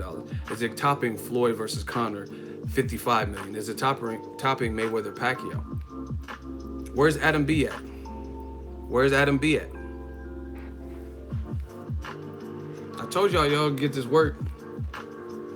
It's simple mathematics. So you see, this what's wrong with this society. Y'all care about the motherfuckers that it's like Bill Gates is worth so much money, Warren Buffett's worth so much money, but you care more about them not wearing a Gucci belt. Because they're not wearing a Gucci belt, they just have like a plain t-shirt that they got from Urban Outfitters. You know what I'm saying? You like, oh, I'd rather be this motherfucker who's faking like he has money and he got a Gucci belt and Michael Kors shirt and all this shit, but he ain't really loaded like that. Okay, I try to show you mercy. Now both y'all in the hot seat. Listen, yeah, this is what always happens. I try to show you mercy. We were just gonna take it out on Adam B, but you said not everything is about money. Boxing shouldn't be an elitist sport. Why should we be priced out? Listen, I tried to show you mercy, but you kept talking and you're saying stupid shit. So boxing's not about money. I never said that. But Joshua, his team is talking money. They keep saying this A-side and we're doing 80,000. So once again, how am I getting blamed when I'm entertaining their argument? You get what I'm saying? Eddie Hearn was the one comparing. I don't care if Joshua has a crowd of 20,000 and Wilder has a crowd of 1,000. It's a good fight. But they brought that up. That's why we're talking about it. So did they get the L or not? So we can move on. I did 2 hot seats back to back. I was gonna spare someone, but now no one's getting spared. Did they beat me in the hot seat? Put your L's up if they lost. If I put 2 L's, I need to see LL. And if it's 2 L's, then that means both of them get it. Adam B never even showed up anymore. I don't think he even responded. All right, shooters, get them out of here. Adam B is one person, the other person is, oh, it's not about money. I don't care about the money. I'm bringing up money because they're bringing up money. Hey, King Corleone is a fool. He got him out of there quick. See how they always try to flip it on me? The only reason I don't care about the money. Unless Wilder, Joshua, Eddie Hearn, Shirley Winkle, Shelly Finkel, whatever the dude's name is, because they keep calling him different shit. So I don't even remember what his real name is. Shirley Finkel, Shelly Winkle, Ray Finkel, whatever. Chris Kringle, whatever his name is. You know what I'm saying? Unless they're going to break bread with me, I don't really care. I'm just bringing it up because this is what they're talking about. This is what they're talking about, comparing Wilder's numbers and all that. So I'm just giving you guys a lesson on Live Gate, how Mayweather Conor McGregor had less tickets, but it earned $28 million more than the number 3, the fight just below it, that sold more tickets. So simple business, you know what I mean? Business acumen. Like, you would rather sell 13,000 tickets and generate 28 million more, or you would rather sell 4,000 extra tickets at lower prices and generate 28 million less. It's easy. Man, it's strap season in this hot seat. It's strap season. I'm getting this strap in this. Strap me up. Strap me up in this hot seat. Strap me up. Y'all getting bodied in this hot seat, man. Bear in the Woods, what proof? I just showed it. You want to be in the hot seat too? Huh? Is that what y'all want? This what you want me to do? I'm sorry. What do you mean, what proof? I just showed you. And see, listen, I shouldn't have to spoon feed you guys anyway. You guys have the internet because you're on here, or you have 3G or 4G, LTE. You guys can look the same information up that I'm looking up. I don't have this special supercomputer where, you know what I mean, where you guys can't get the same information. What you mean? What do you mean? What do you mean, what proof? I just showed you. Do you really want the hot seat? You can get it. Cam Man style. Anybody can get it. But that's what I'm saying. If you're talking numbers, you gotta see. They want to talk numbers, and then when I start taking it to school with the numbers, then they say, "Why are you talking about numbers, ego?" Like it's crazy. It's crazy. I didn't bring up numbers. I don't care about numbers. I don't care how much Wilder make. I don't care how much Joshua make. I don't care where the fight happens, UK, USA. I have nothing against either region. I lived in both. Like, I don't care about that stuff. But don't bring up your argument as the money and Live Gate and look at our crowd. And then when I try to respond to it, then I'm the problem. Oh, it's not about money. Yeah, because once I showed you guys the math behind this shit, now it's not about money. They're the ones that said it was about money, not me. Anybody can get it. So once again, this is what Ellerby is talking about. 80,000 fans is great for an electric atmosphere, and I love it. It's great for our sport, but from the business side, only what was the Live Gate? Is there anybody that believes that Joshua versus Carlos Takam had a bigger Live Gate than Mayweather versus Conor McGregor? Anybody? Because the Joshua Takam, let's say, did 76 to 78,000 in Cardiff, Wales, right? Does anybody believe that fight generated more money than Mayweather McGregor? Not even close. Exactly. I mean, we know it was cool. It satisfied a mandatory. I'm not mad that the fight happened, but we know you sold 78,000. Mayweather McGregor only sold 13,000, yet Mayweather McGregor was a bigger global fight. And with only 13,000, it slaughtered whatever Carlos Takam and Joshua made. Period. Now Joshua Klitschko, they probably made some good, real good money on that because they could probably charge higher for the tickets because Klitschko's respected, even though he's coming off a loss and a layoff. But for a fight like Carlos Takam, you got to be reasonable. You can't charge Mayweather versus McGregor. They might have had tickets that were 150,000. You can't charge no 150,000 for Joshua versus Takam because no one would be able to go. No one would go because the fight's not that big. But okay, you okay, I seen Mayweather Pacquiao, and they were like talking about tickets being like $250,000 or $1 million, some ridiculous shit, right? You can't charge that for no Takam fight. No one would do. If all the tickets were outrageously priced like that, no one would go because it's serious. No one's gonna be like, yeah, I gotta see my boy AJ attack him. Slow it down. I just diss you. I just gotta see my boy AJ attack him. AJ attack him. Bars. Slow it down. I just dissed you. I said I gotta see my boy AJ and tack him. I gotta see my boy AJ attack him. Double entendre. Bars. Y'all ain't fucking with these battle rap bars. King Corleone don't know about rap shit though. I don't even battle rap, but I got bars. Let me slow it down again for y'all. Slow it down. I just dissed you. I said I can't wait to see my boy AJ and attack him. AJ attack him. Bars. I had to slow it down for y'all, man. Someone said, talk your shit. Hey, we in the zone right now. I'm on that Clenbuterol. I got Clenbuterol bars. That's bad meat. Step up in the hot seat if you want to get beef. You will get painted. The meat tainted. Ain't it? Oh my gosh, don't have me in my bag, man. Don't have me.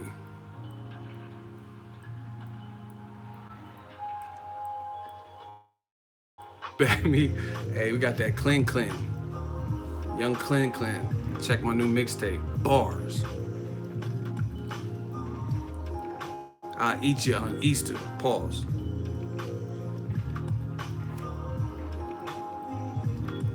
Talk that shit, ego. See, y'all like when I act ignorant. Listen. So, bottom line is this: when it comes to the month, is any business. It's like let's say I worked at Lowe's and we had a Black Friday sale, and we only had 10,000 customers, but we generated $10 million. Would you rather have 10,000 customers that generate profits for Black Friday for $10 million? Or would you rather have 30,000 people, or greater number, 50,000 people that came into your store, but they didn't purchase nothing and they only generated $2,000 or $5,000? Of course, you would rather have the smaller crowd that turned out more money. Easy. That's some of y'all play so dumb. Like you can relate it to anything. If I'm doing a live stream, what's more lucrative? If my dude Deron Hearn just drop $100 super chat, or a bunch of people drop $2 super chats. Now, I'm not disrespecting anybody's super chats because anything, it still helps the movement. But I'm just saying, what do you think is gonna boost the amount of super chat? If one person dropped 100, or if 100 people drop $2 super chat? Oh, actually, never mind. That doesn't make sense. You guys get the point what I'm saying. So the 80,000 is cool, but this is what Wilder was saying. He was like, the money's in America because we can charge them crazy prices and stuff and have a lesser crowd, but still possibly make. That's crazy. Mayweather McGregor had 13,000 sold tickets. They sold 13,000 tickets to fans, yet it generated so much more money than we know AJ versus Takam. I wish I had the AJ versus Takam live gate numbers. I don't know if they ever released that stuff on the UK. But either way, man. The whole point is, who cares about any of that, the numbers and shit. It's a good fight.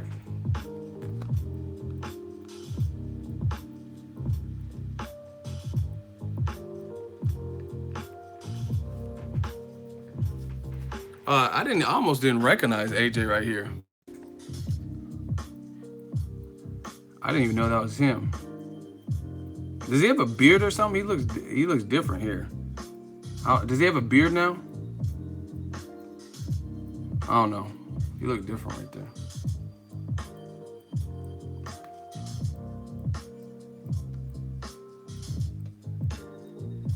Yeah, I guess he has a beard or some shit. I don't know. Bars.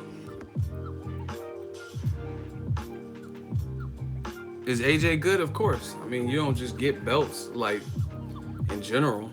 You don't get that far. But see, people got to understand, part of it is Eddie Hearn has this product.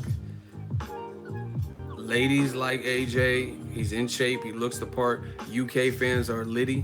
You know what I'm saying? So he's been able to move AJ at his pace. And I keep telling you, if you're Anthony Joshua, Floyd Mayweather, Canelo, Oscar De La Hoya, Julio Cesar Chavez, you can do these things. Cotto, you know what I mean? Pacquiao. You can, if you're the A side, you don't have, usually the A side doesn't have as many problems getting fights because they kind of call the shots. You know how many people want to fight Pacquiao? Period. But it's the guys like Luis Ortiz, Rigondeaux at 122.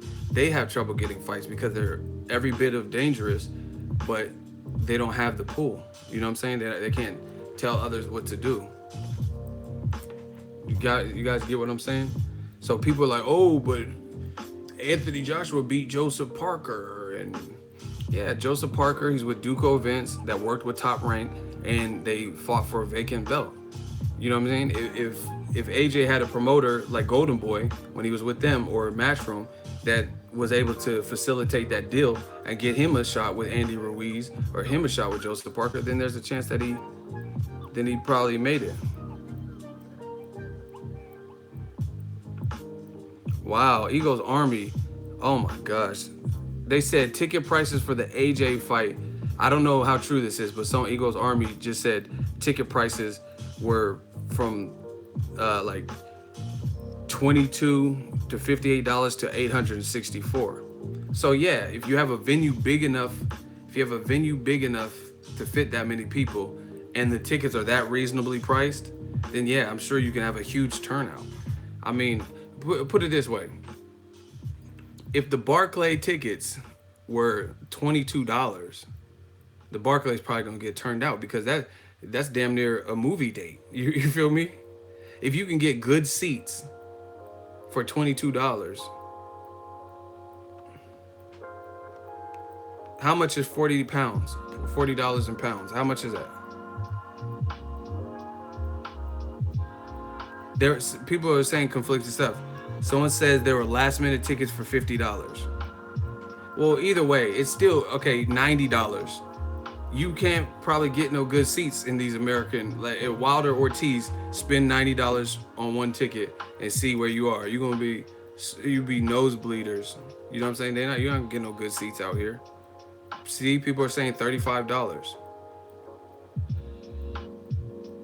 So I mean, that's the point. I don't know. I don't have all the exact information, but sounds about right. Cause the UK pay-per-views are cheaper. Mayweather McGregor, see, that's the thing.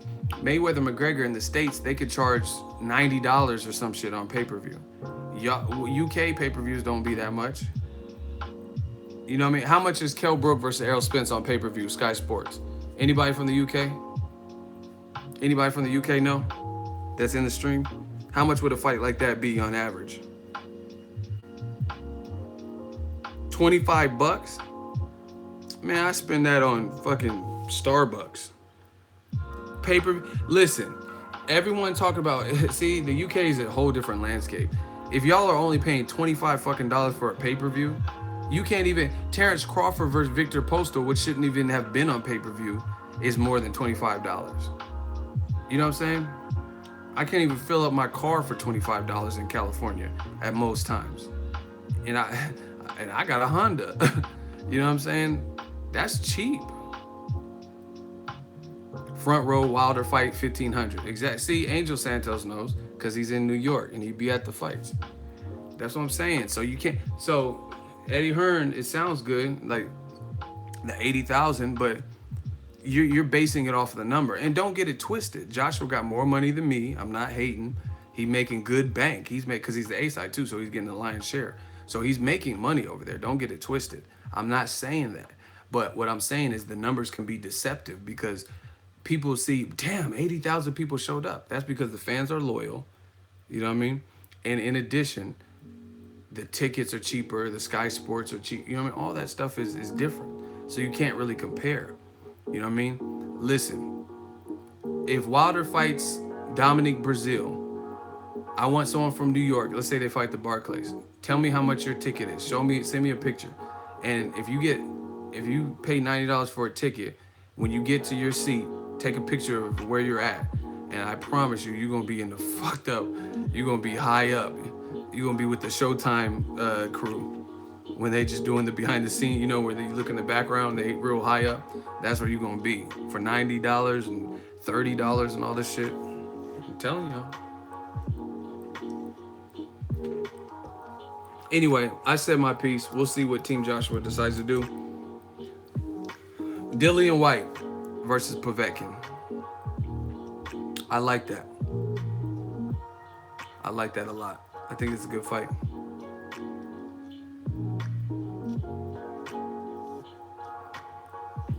I like that a lot. But listen.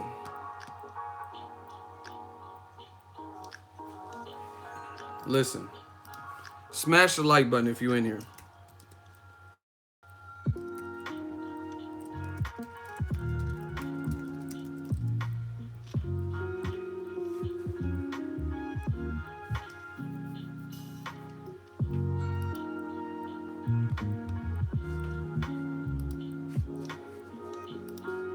Listen.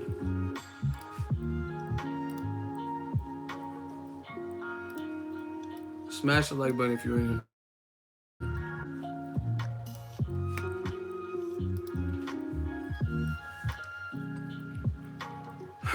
Hey, Efren is a fool. He said $90 will get you a parking ticket in the U.S. Man, I went and covered a Shane Mosley fight at the Forum, and that shit was $40. And I had a media pass. That was $40 to park at the Forum in Inglewood. And I'm like, hey, I'm media. You know what I'm saying? This is supposed to be free and shit. They're like, nah, we need $40. I'm like, damn, extortion? What happened, King Corleone?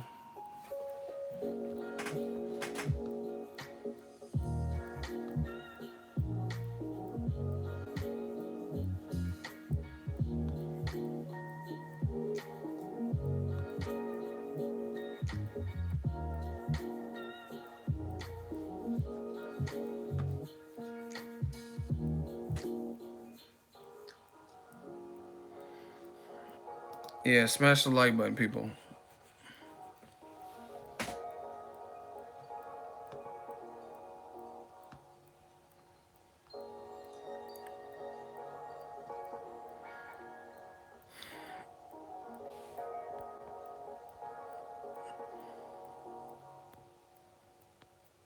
He said, I'm walking to the fight if they try that.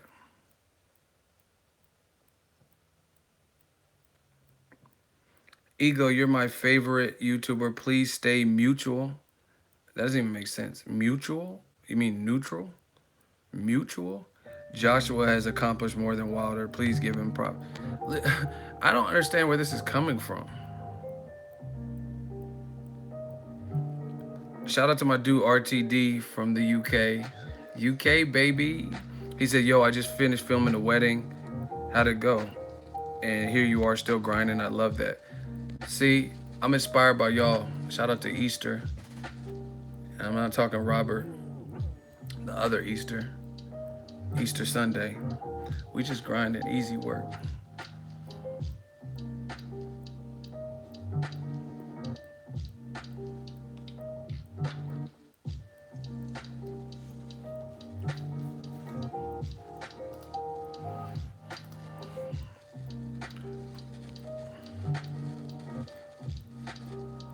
Okay, I gotta listen. We need more hot seats. I gotta add. Okay, 3 ends. Wilder has 40 fights. Joshua had 21, and he got 3 belts. The other got 1. So what's your point? What does that have to do with anything? Right?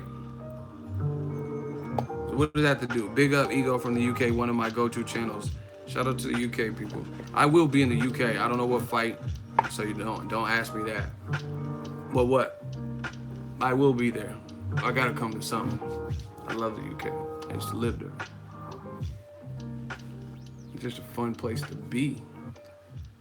Listen, what's your point? What's his name again? Hold on. 3 ends. We about to end you 3 times.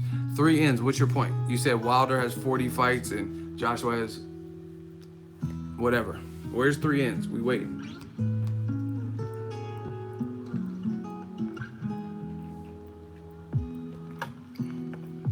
Yeah, 39 bums. Y'all are crazy.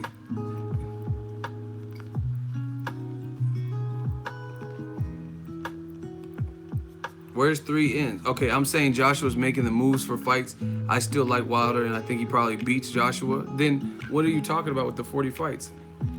But he needs to cut the talk on social media and make this happen. Listen, first of all, you're getting off track. First of all, he don't need to cut the talk because that's what's hyping up the fight. And people like me are riding with that because I want to see this fight. So I support the trash talk. You know what I mean? And if you can't get someone in the ring, then what else are you going to do? I mean, he's not going to do a drive-by, you know what I mean, fly to UK and, you know what I mean, do something heinous. You know what I mean? So this is his option. This is how he wants to vent. I'm supportive of it.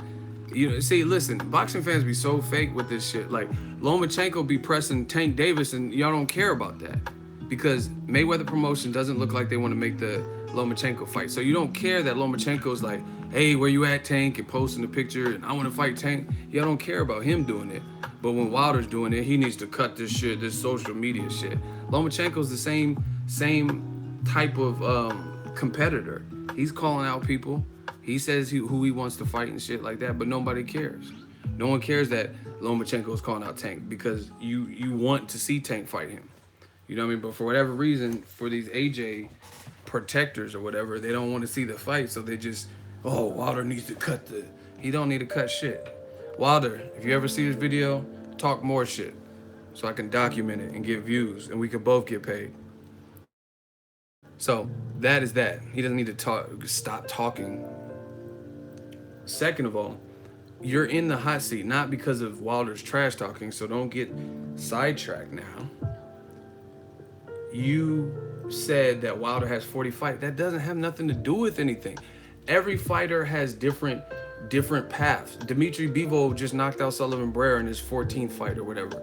Lomachenko only has 12 fights, but he's taken on some good names. So you can't compare what Lomachenko's done in 12 fights and expect everyone to do that because he has a different path.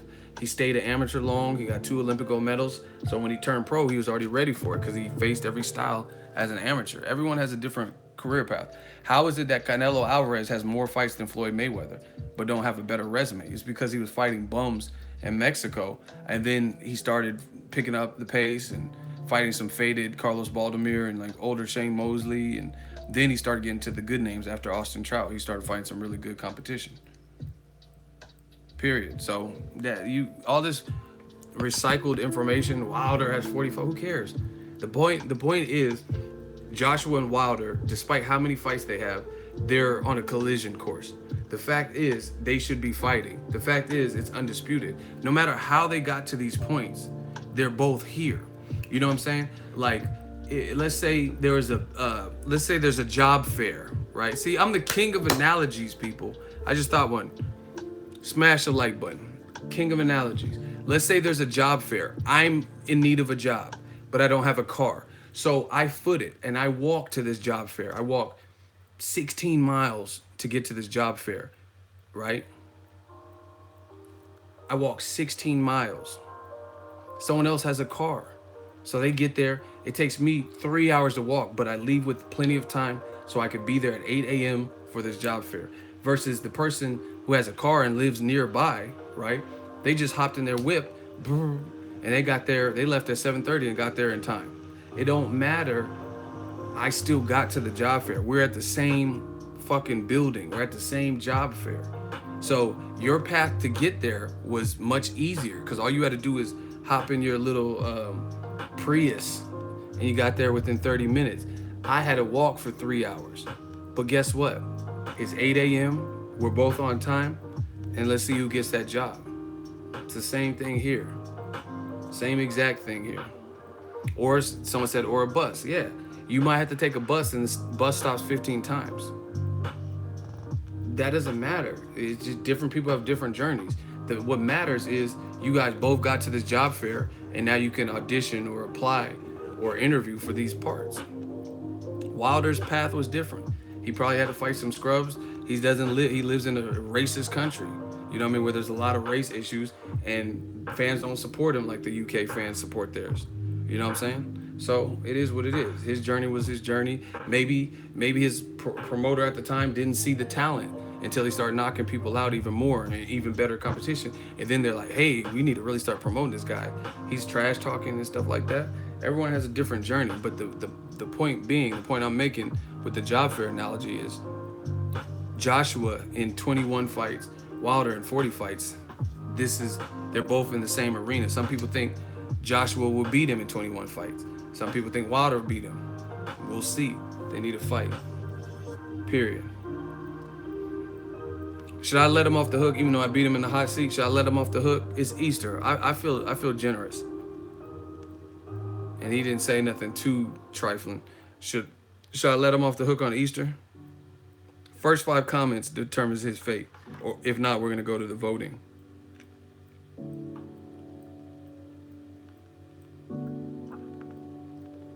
Let him off. No murder. Damn, y'all cold-blooded on Easter. Wow. Kill him. Damn, y'all are savage. Oh, kill him. It's Easter, but kill him. Off with this. Wow. All right, so we're at 3 ends. What's your response to that? Okay, we're going to finish this hot seat. That's what the fans want. The fans run the channel. What's your response to what I just said?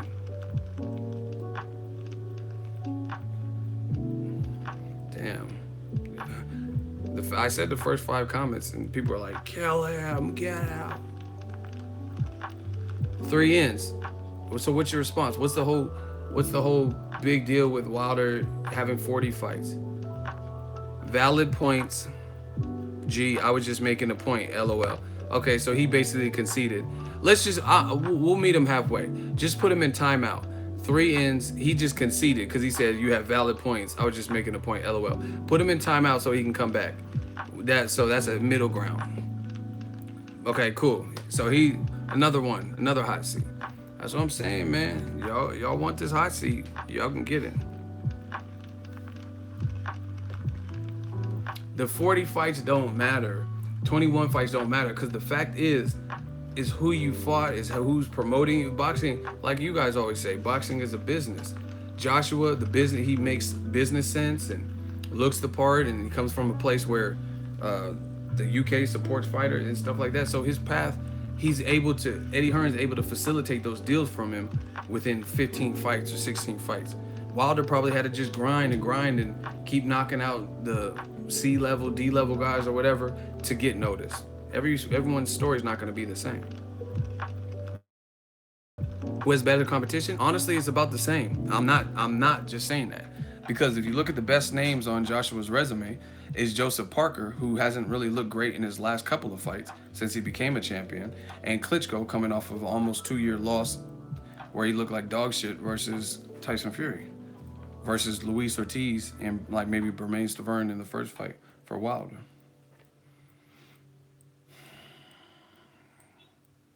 Listen, I said my piece, but what happened to all those people that said Wilder really and truly messed up by not showing up? Where are they now? Why are they not saying that Wilder messed up?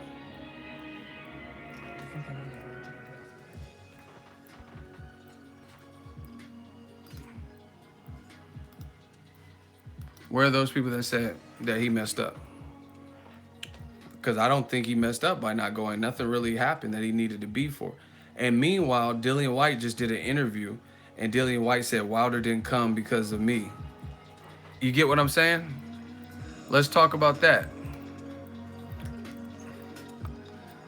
Dillian White, he had the interview, and he said Wilder did a no-show because he heard I was coming. So once again, this proves the point that I was trying to make about the setup.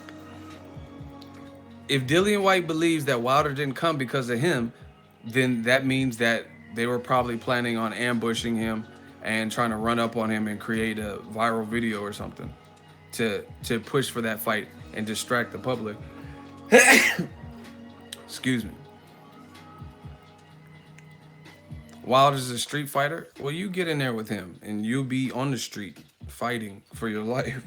These, who cares? Technique. Listen, Luis Ortiz is a much. Thank you for blessing me. Listen, Luis Ortiz is a much better technical boxer than Wilder, and he still got knocked out. So you guys bring up points that don't really even matter. Someone said you'll be stretched in the street. That's what I'm saying. Listen, just hear me out. Tell me this don't make sense. Luis Ortiz is technically better, and he's a southpaw with power, with the immense, almost 400 Cuban amateur fights or whatever, right? No matter, despite all of that, he still lost. He was the only one that touched canvas. He touched it 3 times, and he still got knocked out. So you guys bringing up Wilder's lack of technique, lack of discipline, lack of whatever, lack of motor skill, whatever the fuck y'all talking about, none of that really matters because guys who are technically better are meeting the same fate. Bermain Stavern is pretty slick. You know what I mean? And he still was hurt in both Wilder fights. Definitely the second one. So it doesn't really matter. Spilka, Gerald Washington can box. That's my dude, 707. Shout out to Vallejo. He could box, right? He's athletic. He's in shape. He's only an inch shorter, but he still got knocked out by Wilder. You know what I mean? So it doesn't matter. He was outboxing Wilder. But again, coulda, shoulda, woulda. There's a lot. Spilka was doing all right for himself. But what happened? What happened when Wilder touched down what he needed to touch? Wilder did an interview with Showtime. He was like, I hit him so clean. I hit him like this. It was so smooth. I couldn't even feel it. It was like, it's like I was grating some cheese, making nachos. Wilder be talking some shit. I hit him so clean on the chin. It was like I had some fresh rye bread and I just sliced it. It was like I was grating cheese. Like what type of cheese? I think it was Havarti. I hit him so clean though. Turned his chin into Swiss cheese. Like he literally said that. He said when he knocked out, he said I hit him so clean it was like I sliced some cheese. Hey bro, you gotta chill with that analogy. Slicing cheese. And he will slice your cheese if you get in there with him. So I don't understand this whole I don't get this whole like talking point about lack of technique. Because at the end of the day, yeah, he lacks technique or whatever you want to say, fundamentals. See, y'all be thinking I'm lying. I don't have no reason to lie to y'all. I was slicing cheese. Hold on. Walter said he out here slicing the cheese. Hold on.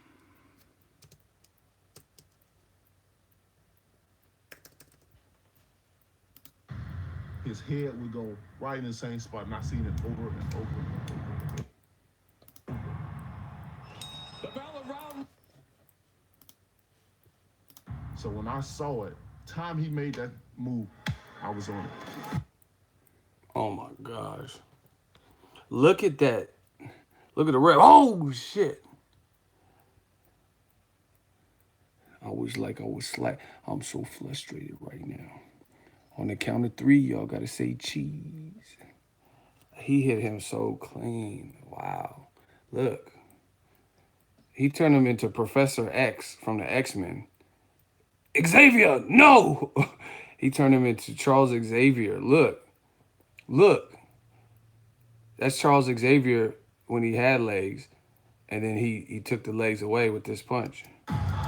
Oh my gosh. He sleep. Oh my gosh. Look, he on the ground. Look at Wilder. He watching. Hey, Wilder's a fucking beat. Look, he watching him on the. Hey, I'm down here with you. We both right down here. I'm watching you fall. Hey, Charles Xavier. It's the Juggernaut, bitch. You ever seen that Juggernaut shit? Oh my god. He's like, you weak as fuck, Charles. Your silly weapons cannot destroy me, child. Hey, that it's the Juggernaut. That shit is so funny. Look, why is Wilder on the ground? I'm so frustrated. I want Joshua next. Like, why is he so low? Like he watching him. When I hit him, it was so sharp on his chin. It was like slicing a thin piece of cheese. I'm done with Wilder right now. That man said I hit him. It's like I had some deli cheese. I'm so frustrated. Hey Wilder, you gotta chill with the cheese shit. No one's gonna want to fight you. You slicing cheese. You slicing cheese on him? It was like so sharp on his chin. It was Oh, Wilder got bars. He said it was so sharp on his chin, it was like slicing cheese. Slow it down. I just dissed you. He said, I hit him. It was so sharp on the chin. It was like slicing cheese. Get it? Sharp cheddar, slicing cheese, cheddar cheese, sharp cheddar. Oh my gosh. Bars. Sharp cheddar, slicing cheese. Man, I slice and dice these. Oh my. Bars. He said, I hit him so sharp that it was like slicing cheese. That's sharp cheddar. Cheddar cheese. Oh my gosh. Y'all ain't ready for these bars. Listen. when I hit him, it was so sharp on his chin. It was like slice a thin piece of cheese. That's that sharp cheddar. He said, I hit him. It was so sharp. It was like slicing a thin piece of cheese. He has that sharp cheddar cheese, and he sliced it thinly.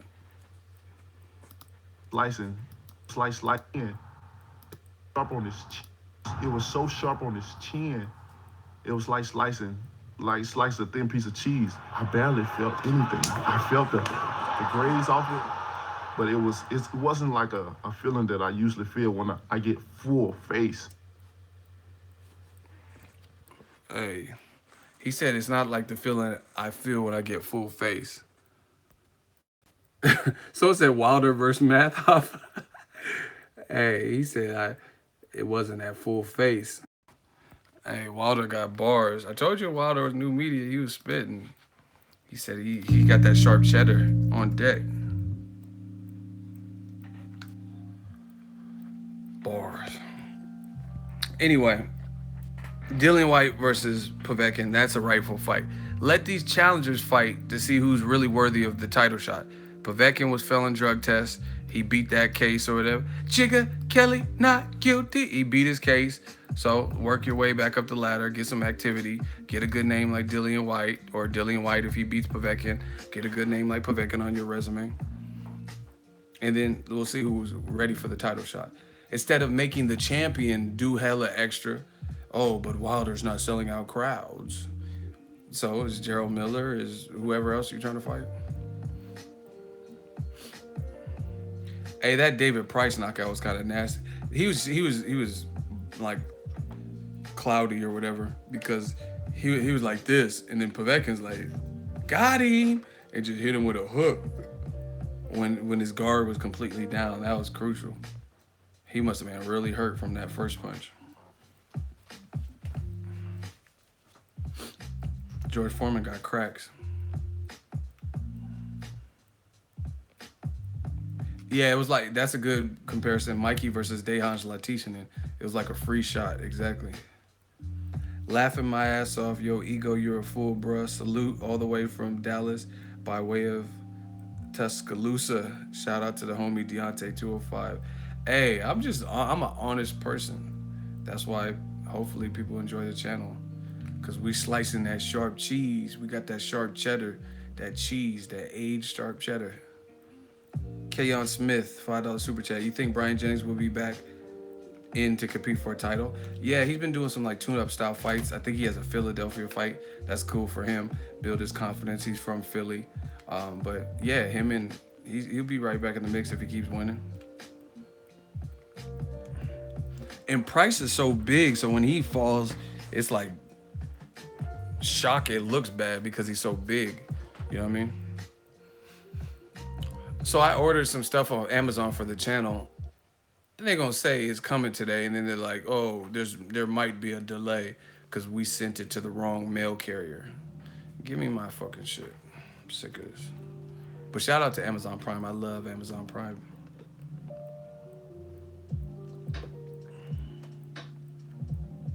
I don't want a refund though. I want my merchandise. You know what I'm saying? The money's already gone. Ego is hilarious. I respect the hustle. I'm glad y'all respect it, man. Smash that like button. We just working. And we grinding. We steady grinding.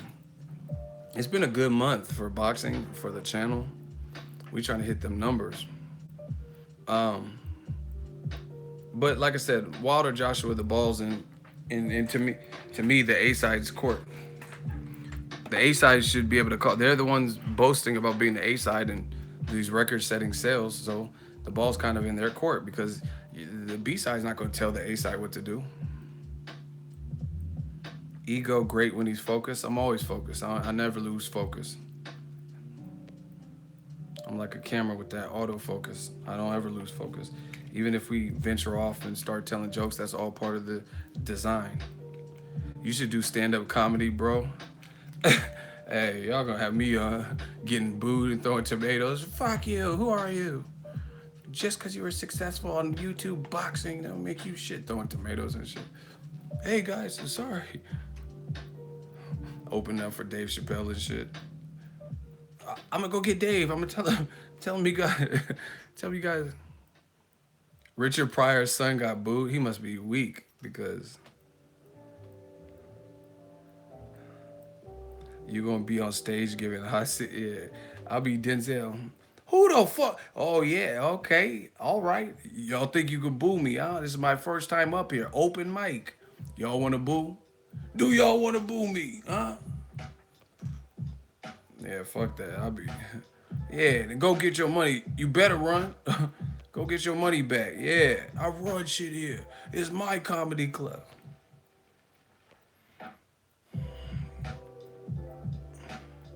Honestly, Povetkin looks more solid than Dillian White. He's a gold medalist. He should be. Do your black channel jokes. The black channels, they just talk about cheese.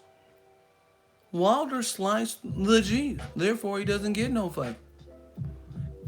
If Wilder had a cool cut, he would have been allowed in the ring, but he didn't have a cool cut. Like, what the fuck are y'all even talking about, man? I get sick of reading comments, man. And then they try to diss me. Oh, look at it there being cocky. Like, what? I'm not being cocky. If Wilder had a cool cut, things would have been different. Seinfeld voice. Doom, doom, doom, doom. What is wrong with you people? Who doesn't want to see? Ego need to do stand up. You're the next Richard Pryor. Well, tell Bill to have a Coke. Smile, shut the fuck up. God damn. Do Al Pacino. You do? What the fuck? You talk. He said, and the spit flew off of his lip onto mine. I can't even. That's that old Jamie Foxx. Yeah, dude, what the fuck? Hey, I like when Al Pacino be flashing in movies. Like, what was it? The Keanu Reeves one, Devil's Advocate. He was like, cause she had a great ass, and you wanted her. Like, damn, why? Her ass wasn't that good for you to be yelling like that. Watch The Devil's Advocate with Keanu Reeves. He was like, she had a great ass, and you wanted her. Hey, Carlito's Way is my shit. Okay, I'm real. You guys think you big time? You're gonna be. Hey, shout out to, they call me Iggy Ego's Way. You know what I'm saying? Young Carlito. Heat classic. I just bought that though. Has Pacino ever done a movie with Denzel?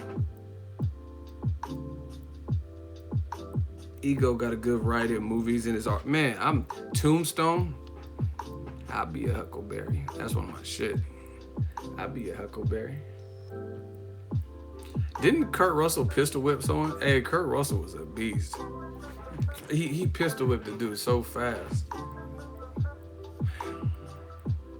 Hey, remember me, Deontay Wilder from Alabama?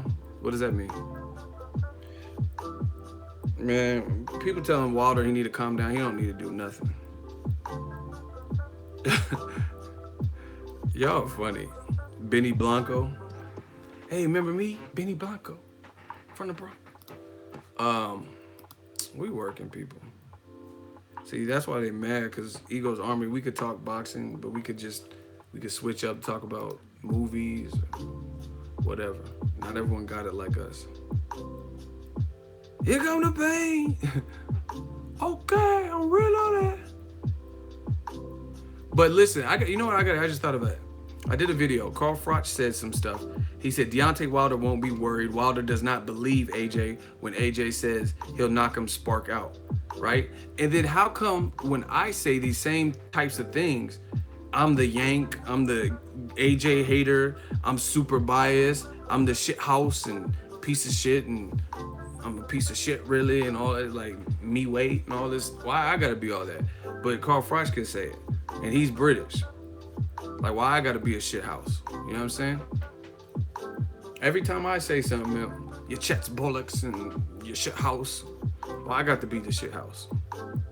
Chat shit get banged. Like, why doesn't Carl Froch chat shit get banged then? You know what I'm saying?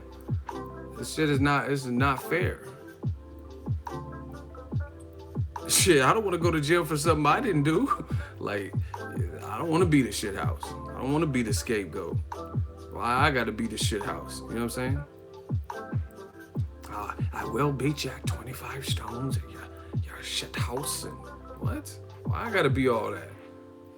So basically, I'm at my weight. I feel great. I'm at my weight in my home state. Y'all can't relate. Like, oh my gosh. Yeah, man. I always gotta be the shit house and UK bias and I'm biased, AJ hater. But Carl Froch saying the shit I say after I say, and nobody goes in on Carl Froch. Okay. Y'all don't want to go, if my name was Ego Froch, y'all go in on me? Okay. Yeah, man, it's like, it's crazy. That's how you know when something's not right. You know what I'm saying? I'm like, yeah, AJ looked a bit stiff. And then Carl Froch will be like, I don't know, I think AJ looked a little stiff. And then y'all be like, when I say it, I'm like, AJ look at shit. Your bum drop. Bullshit, your bum drop. Your bum drop, mate. And like, why is it all that bum dropping shit with me? And then he said the same thing. Why don't you tell Froch his bum drop? Why just my bum drop? Why am I the shit house? I don't want to be a shit house and all that. I love the UK. Don't make me the shit house. Like, it's crazy. It's crazy. Your bum drop, your shit house. Chat shit get banged. Like, why doesn't chat shit get banged for him? Because he's from UK, because he's British? What? Like I said, I don't want to go to jail for something I didn't do.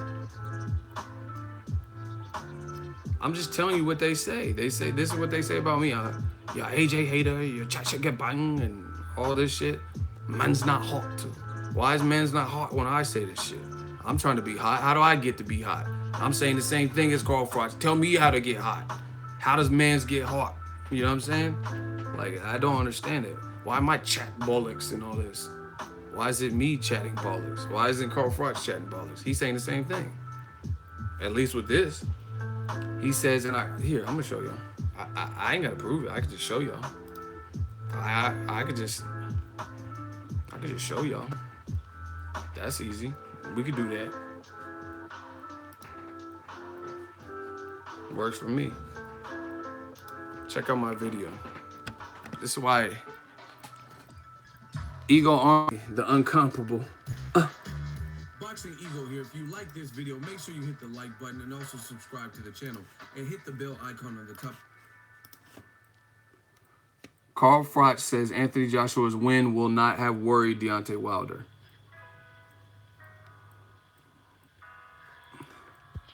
Let's be honest. What will Wilder make of that? Will he be worried? Has that sent a message that I'm coming for you? Frotch began. I don't think he will be concerned about that performance. He won't be worried. When AJ says, I will knock you spark out, I don't think Deontay Wilder believes him. Because what you saw there does not send that message. He did what he had to do to win. So, you tell me who won. I see them, they run. Like, he's saying, like, you know what I'm saying? If I said the same exact thing, y'all would have been mad at me. Check shit get bang, check shit get bang, man's not hot, and all this stuff. But he's saying the same shit. He's saying Wilder needs to fight Joshua next in the same interview. He literally said that. He literally, listen people, he literally said that, right? But then when I want to see Anthony Joshua versus Deontay Wilder, it's chat shit get bang, yeah, he's a pussy. Like, why I gotta be all that? Yeah, shit house. Why I gotta be the shit house pussy, you know? Chat shit get bang, chop bollocks, and why I gotta be all that? He could say the same thing, you know what I mean? It's crazy. It's like me telling a joke and no one laughed. Oh, that shit's stupid. You go, these fuckers. And then Kevin Hart tells the same joke 2 months later, and then y'all love it when Kevin Hart does it. We said the same delivery, the same joke. You know what I mean? Okay, this is how it went. It's basically, my wife ain't shit. Like, you know what I'm saying? Kevin Hart doing all his shit, and no, he's doing his little shit. No, he wasn't ready. First of all, like, he's doing all his shit, saying the same joke, but when he gets credit for it. But I say it, chat shit get bang, chat shit get bang. Like, y'all really be mad. Like, I think I'm in a battle rap, because it always come out of nowhere. I'm like, yeah, Joshua and Wilder, chat shit get bang. Chat Tim Westwood, chat shit get bang. Like, Tim Westwood, what does he got to do with anything? Bars. Anyway, I'm getting out of here. It's been real. We almost got 400 likes. We doing it, people. We hitting our numbers. Let's do one last push. Let's close this with the Q&A. Chat shit get bang. That's how my shooters be there. Chat shit get bang. Listen, we're gonna close with a quick Q&A. If you leave a super chat, any denomination, your question gets answered first. If not, put Q&A. Put Q&A. And then leave your question. We need 400 likes too.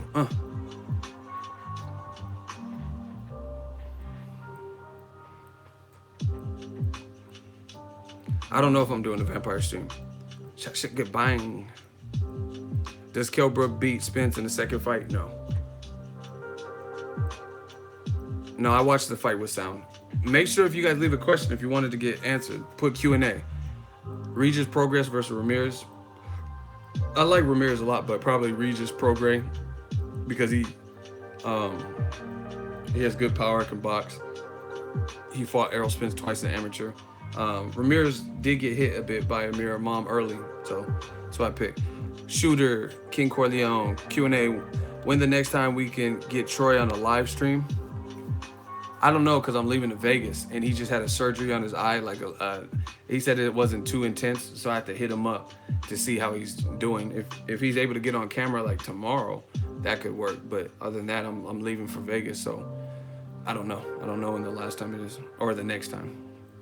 Hector Sendano, Q&A. Who do you think Triple G's opponent is going to fight?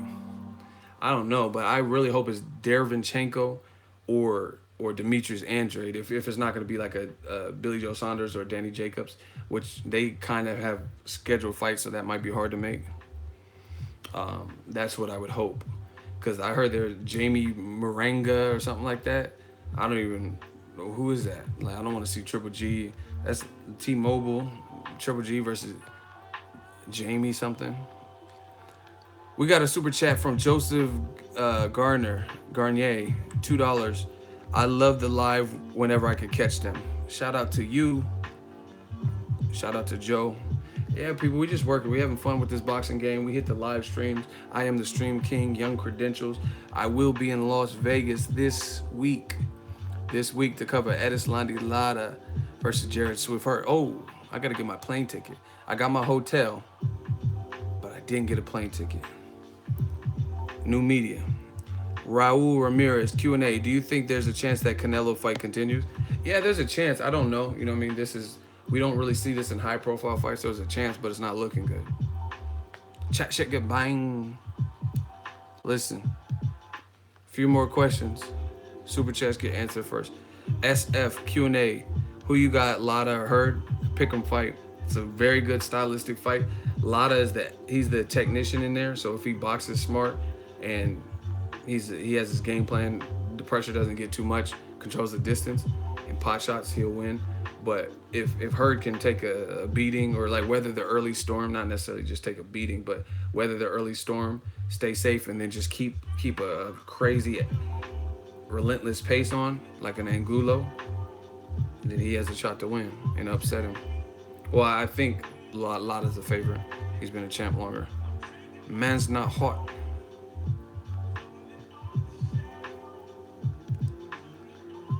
We working, people. Americans are arrogant. Whatever. See, never mind. I'm not even gonna say it.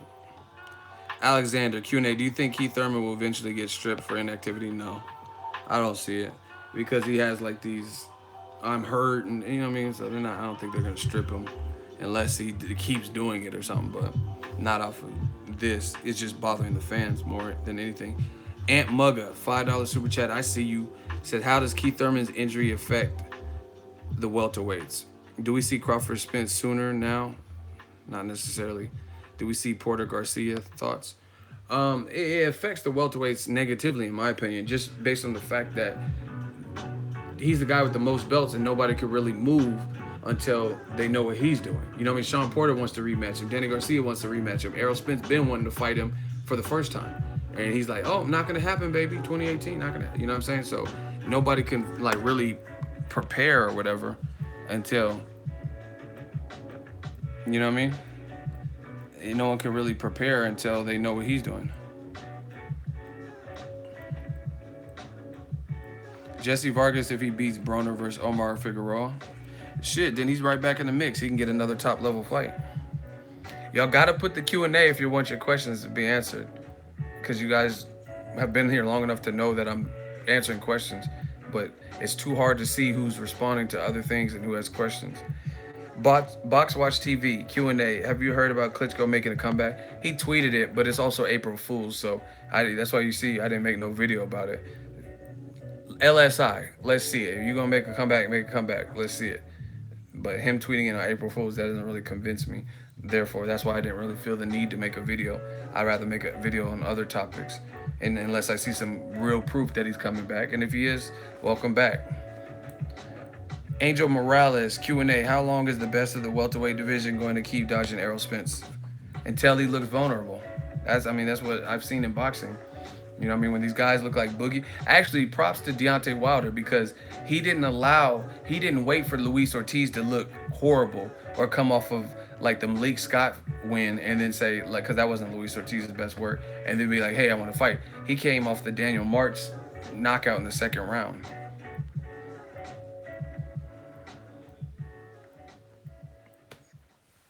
Period.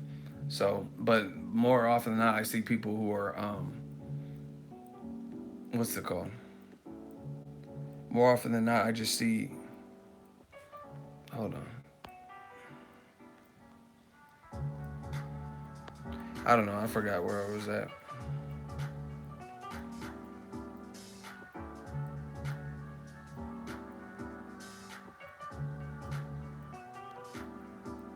White beat Povetkin. I don't know. It's kind of a pick'em fight.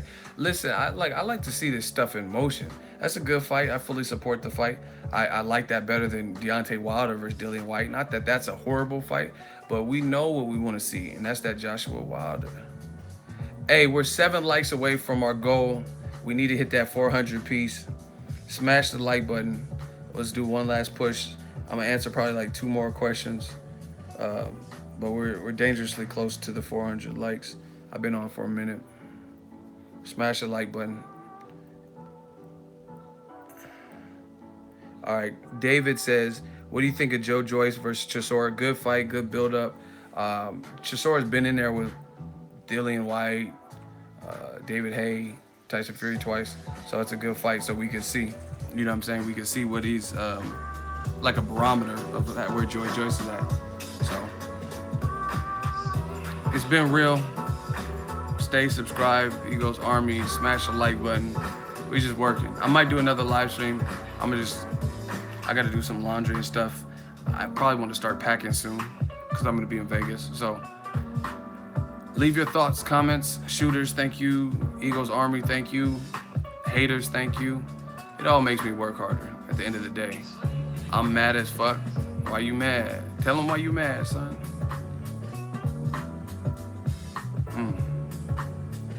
Another one. Ego, did you see Khabib and Tony is off? No. Why is it off? Why is man, Khabib seems like he's always hurt. That's what I'm just assuming. But is it an injury? Khabib Nurmagomedov? That's horrible. I'm gonna go look at it right now. But thanks for the update. What's the reason that it's off? Oh, Tony's hurt. Weak. That's weak. They might not strip Conor McGregor then. You know what I'm saying? If that fight is not on, then maybe Conor McGregor doesn't get stripped for his lightweight title. We're gonna find out. It's been real. The realest. The live stream. Happy Easter to everybody. Do the Ego Boxer pose. Peace out.